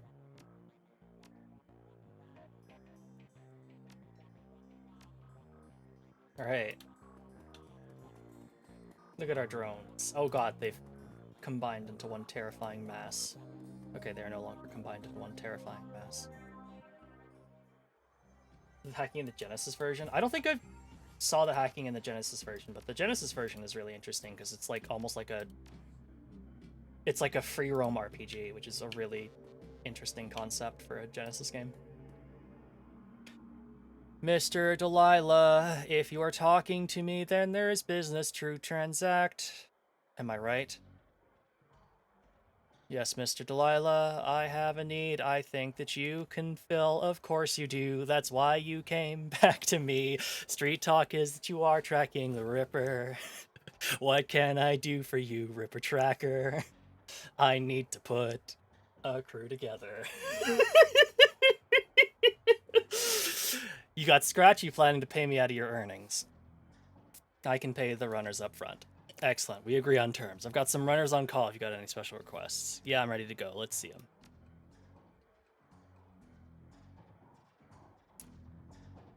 John Hellar. Okay, so Shannon's coming. Shiny bit size don't matter in the Matrix. Oh no. Oh, Nephilim Network is the... Nephilim Network is extremely... These are absolutely Kickstarter backers.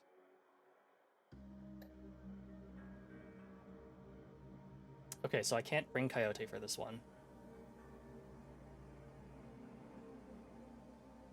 Well, Shannon is a shaman. So, at this point, we could use a Decker. And then a Samurai. Elf Samurai.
Let's get Karnog and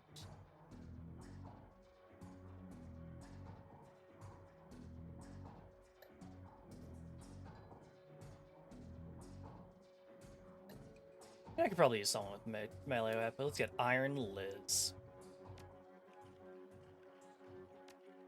Hire these runners and meet Shannon at the NTSB warehouse? Yup.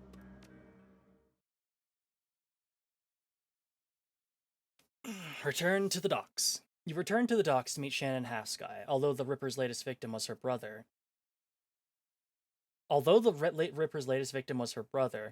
But Shannon appears cool and professional, a consummate runner by birth, if not by trade. She'll get the job done, and hopefully one of the hearth spirits in this place can point you towards the Ripper. Dealing with spirits can be tricky business, but when they deliver, it's pure platinum. One doesn't have to be an Amerindian shaman to summon and control spirits. Anyone with magical talent can do that. But Shannon seems to have a particular connection to the spirit world. As you approach the gate, you know something's not right. The docks, already strange and uncomfortable at night, trigger the need for caution. Then you see it. The guards are missing and the gate's smashed in. And spelling error. Yeah. Always feel bad about just reading them out, but it's also like, what? Hey there, Shannon. You could probably stand to carry another medkit with you. And Iron Liz can take the grenade. Ooh. That'll work.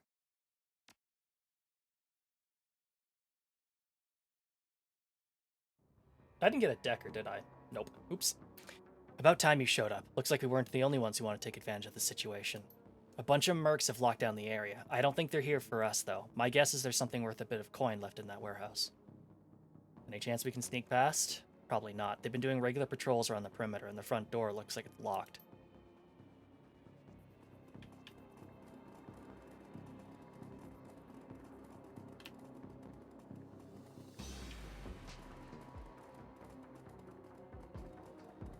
No, looks like we gotta go talk to this person.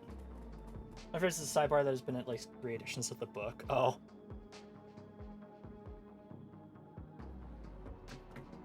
That is unfortunate. Huh? You there! This block is off limits. We've got a gas leak on the docks here. No loitering. This guy doesn't look like one of the hired mercenaries. Hey, are you even listening? Get out of here. Etiquette Shadowrunner. Really, guy? They aren't paying you enough, especially not once Lone Star sends a response team. Brag, I knew she was lying. Told me they jammed all the Lone Star channels. Damn it, I'm out. See ya, chummer. Oh, this looks bad.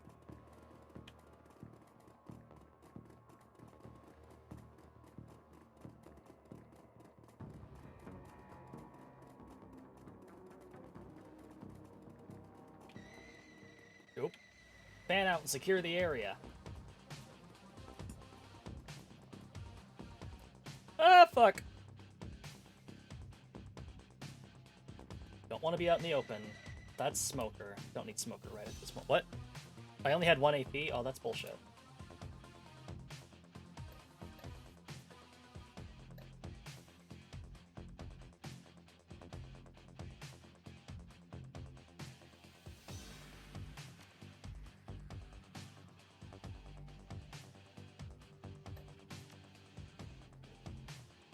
Oh no, I did hire a Decker. Good job, me.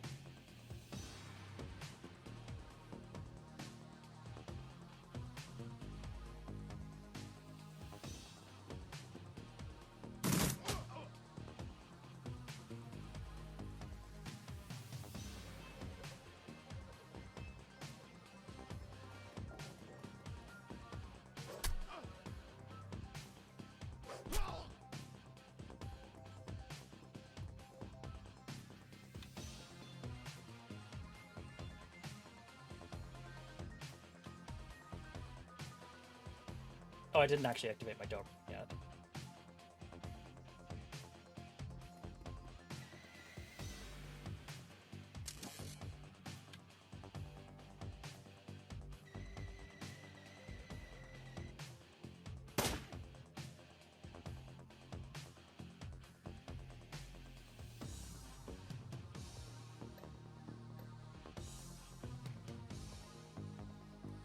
Apparently this jet engine is not covered.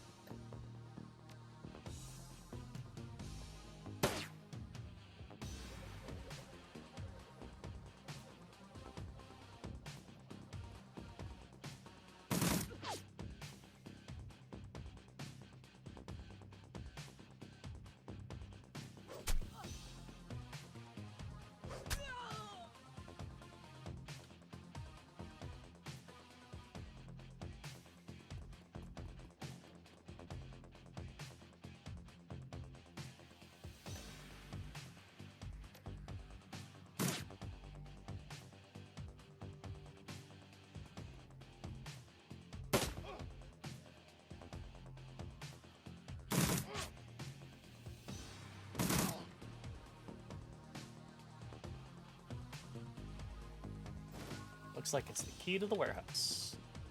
Great. Someone's still out there? Oh. Hello there.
As soon as the last merc hits the ground, the docks become eerily silent.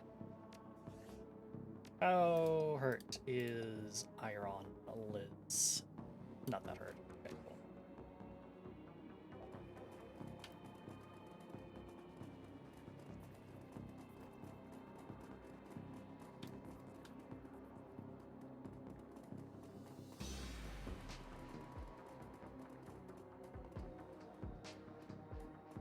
You are about to transition to a new location. Continue, let's do it. Spirit Talk. You head inside the darkened warehouse with Shannon, her eyes of that far-off gaze associated with looking into the astral plane. When the world changed, the Native American tribes made a resurgence as well, demanding a place in the new world. They got it. The Salish Shide Council now represents 8.6 million Amerindians across a multitude of tribes. Salish, Makah, Sinsariak, and others. They've adapted to the awakening better than most nations, thanks to a deeper connection to the world, both physical and spiritual. You can see that connection alive in Shannon now. You notice the shift in her focus as she returns to the present. She nods to you. She can sense the spirits in this place. Now you just need to find them.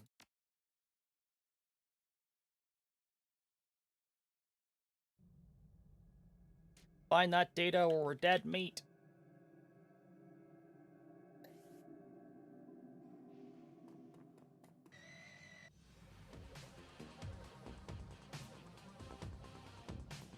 Doberman on. Awaken.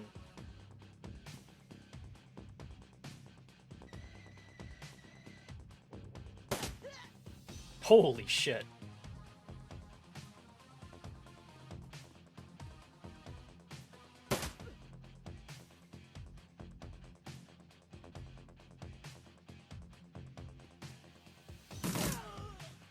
We need to get rid of these guys before they can summon that spirit. Gotcha. I'm on it.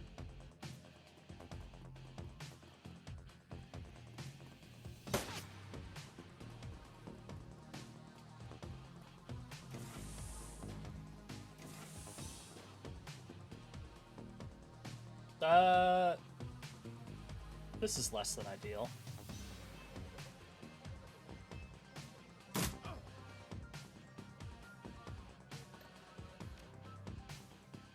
I would like you to have 1 less AP. That did not, in fact, give you 1 less AP.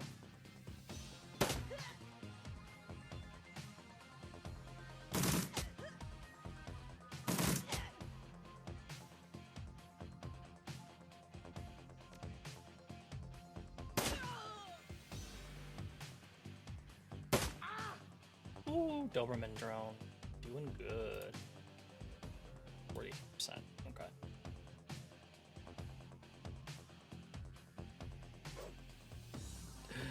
Iron Liz. I'm so sad.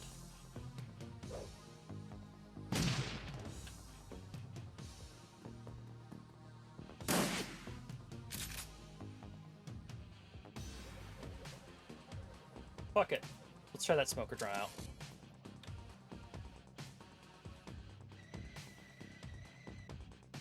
%. Damn.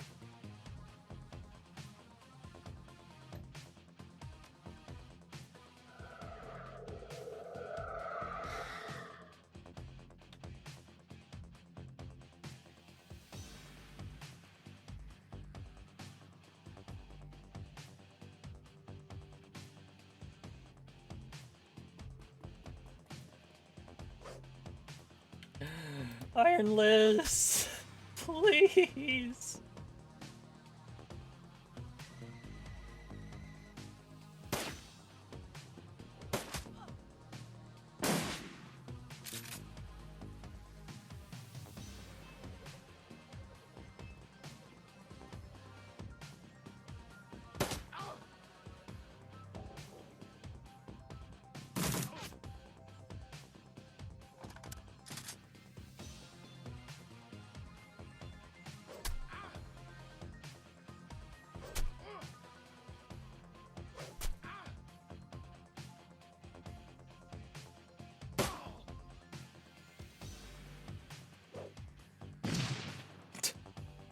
Smoke a drone.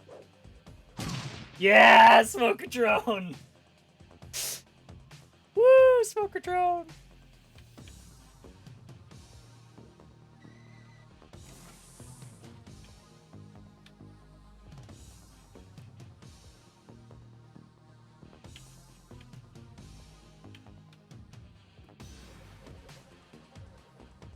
Who the fuck is left to fight?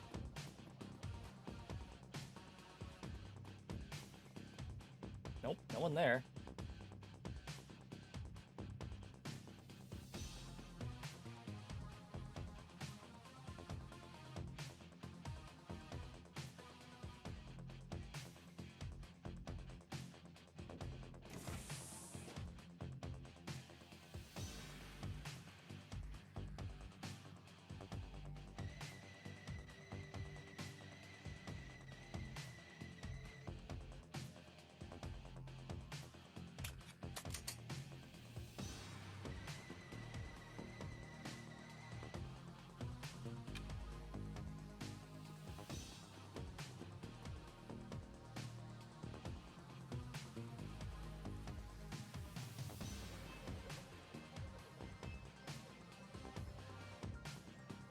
Oh, there's the guy.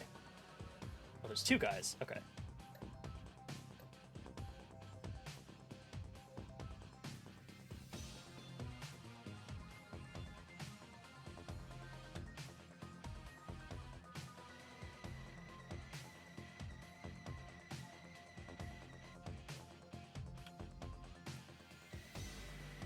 Go, my drones.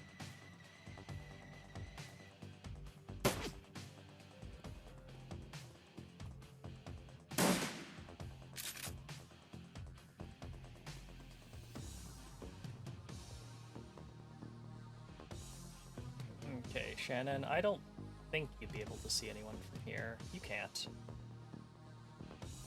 Move up here then.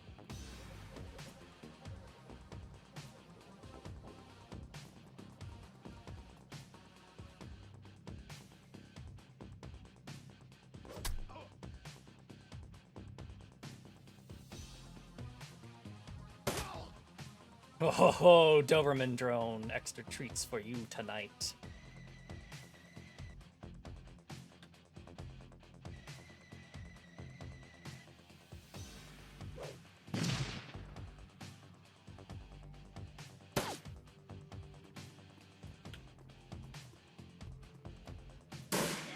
Oh god.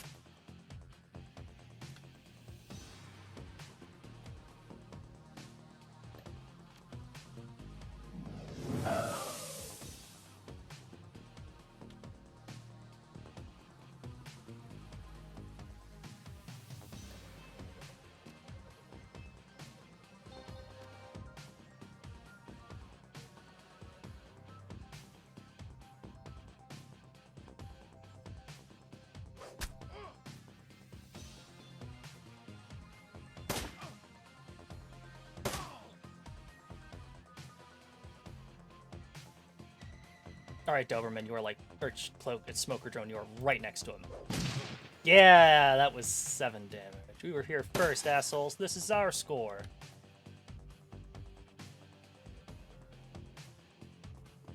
Fucking big of a team do you have here?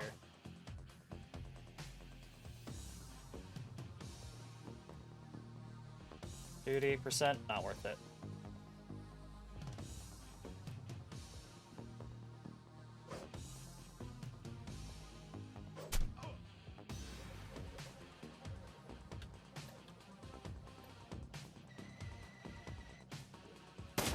That's the last one. Follow me.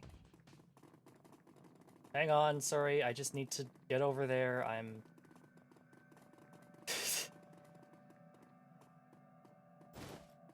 Harry's flight recorder. Well, that's what they're after. Okay, nothing back here.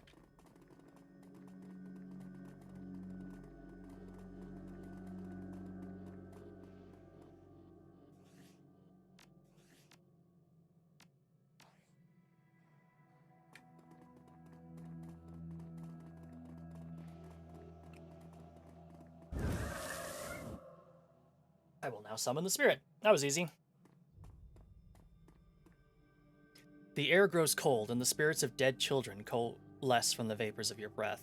Their cherubic faces are burned, and their lips quiver as if they are about to cry. But their eyes are round and vacant, and they stare at you now, unblinking. We are the innocents who have perished in the flames, choking on smoke, as we fell from the sky, crying for our mothers.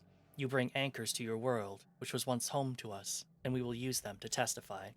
Show the first magical fetish to the spirits. We no longer see the world of Flesh Seeker, only the essence and aura of living things. Words, though, words may echo through the veil, and sometimes we may hear them. Last night, this place was filled with a scream that went on and on, drawing us to it. It was a man crying out for a witness as he died. And so we came to bear witness, but fled in terror before the malevolent spirit that profaned the man's remains. The spirit was other. It was not of this place. It had twisted its way through the veil and through the dark to come here. Show the second magical fetish to the spirits. When the other had gone and we returned to our vigil, we found 2 creatures of flesh. One you would call an elf, unsullied by technology and able to channel the energies of the cosmos. Yet his spirit was corrupted from within. He was dark and twisted, yet not like the other, so we did not flee. The second we knew to be a troll, ribbons of his essence had been flayed from him, leaving cold machinery behind. His aura was the aura of one simple and confused. Between elf and troll lay the remains of the man whose sister now chanced to us for justice. The elf. His essence remains in this place. Where the man died, something has been left behind. A small part of him, perhaps. Show the third magical fetish to the spirits. Through us, you shall bear witness and hear the words of the elf and troll. Prepare yourself.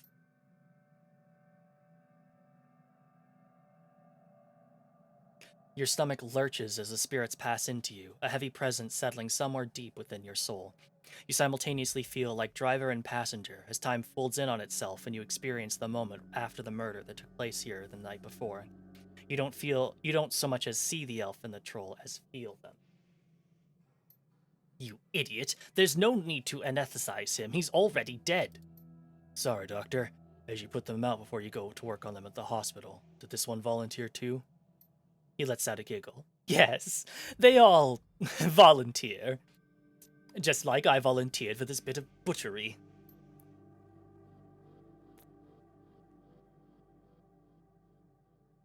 Our presence grows weary. Show the fourth magical fetish to the spirit.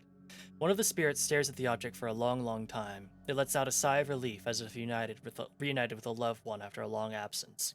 It closes its eyes. Its face, once a mask of pain and despair, appears hopeful. May I depart, seeker? I wish the rest I have long waited for. Yeah, that's it.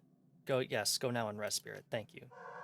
With the spirits gone, the young shaman releases her hold on the magical tether connecting her to the other realm.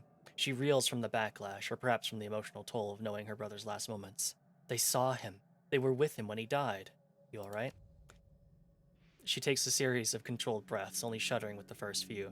No, but I will be. I don't want that for him. Not what those poor souls have endured. My brother deserves to be free. He will be once we find his killer. Yes, the elf and the troll. We have to find that piece of the elf the spirit spoke of. It is our best hope of stopping this. Anything else in here? Nope.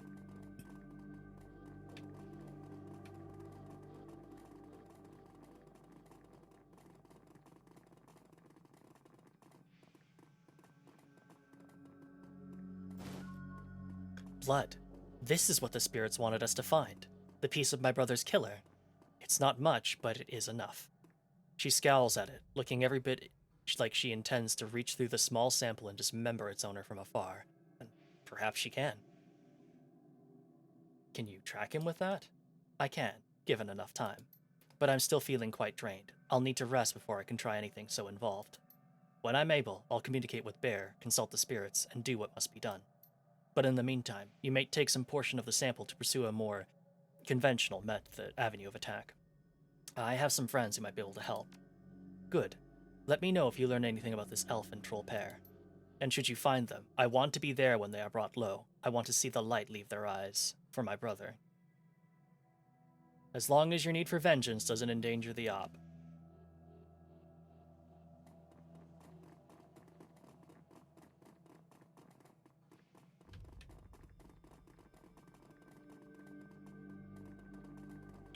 Someday I should show everyone the, really old VHS live-action promo for Shadowrun. It is a thing. After hours. When you return to the Seamstress Union in the early hours of the morning, it seems a completely different place. Bereft of the normal crowd that haunts it, the bar feels desolate, almost abandoned. It's eerie, like the back hallways of hotels and shopping malls.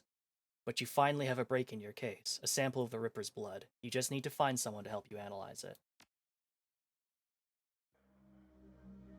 Without the colorful staff, cast of regulars, and posing tourists, the Union feels hollow. The front bar and lounge are deserted except for a handful of janitors. Like I saw it. Is it on YouTube? It is on YouTube, yeah. Which we will continue next time. I think it's a good place to stop, so we shall do that there. This was fun. I'm glad. Oh, oh. Now you know what? Well, actually, would I risk getting it blocked?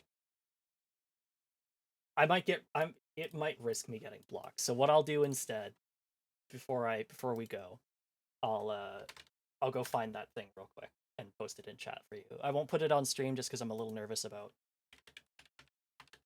um getting copyright struck, which I think is kind of weird. Honestly, it probably wouldn't. Not on something like this, but you can watch that on your own time. It's delightfully low budget. Anyway, so that is the end of our schedule for this week. So we'll see you back here on Thursday for a new schedule. Chances are it's going to look like this, except I think next week we can do a full schedule. Daemon X Machina probably will be done next week. So that'll be cool and good, which is good because the sequel comes out next week. And I have to kind of decide if I want to pay, what is that, 90 Canadian dollars for a video game. Oh, I know I can get it like a little bit discounted, but still, God, $90. $90. Our money does not go as like any farther than US dollars, by the way. Games just cost more for us. It sucks. Shit sucks. Um, it's a very different feeling game from the original, and I think I'm really not sure how I feel about it, honestly. I think it's just that it feels very different. Not bad different, just different. Um, but we'll see. Maybe I'll decide about picking it up. But yeah, now that I played the demo, it's a very different feeling game. But we'll see. You can just wait until it's on sale. I could, and that's probably the smart thing to do. Uh, maybe that's just what we'll do because goodness knows I have enough other games to play. So, but we'll decide that the week after that. Let's see who's live, who we can send you off. We have do a couple choices. What do you?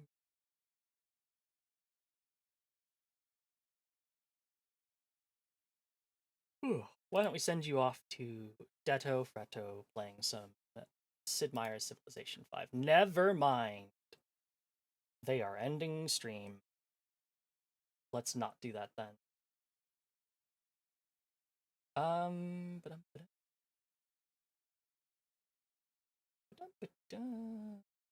Who else we got? Is anyone playing Shadowrun? That would actually be kind of funny.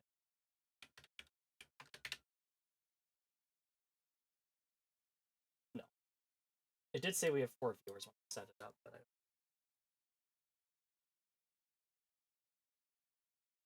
actually, let's send you off to Code Channel, who's playing Magical Dodo Pie. That looks pretty cute. It looks like a Mega Man ROM hack. That's pretty cute. Okay, alright, raid message. You can unlock these emotes with your channel points if you're not subscribed. Otherwise, feel free to say stroke raid or something to let our raid target know they're being supported. That is all I have for you tonight, and see you back here on Thursday for a new week of streams. Until then, thank you all very much, and have a really good week. Take care, everyone. Bye bye.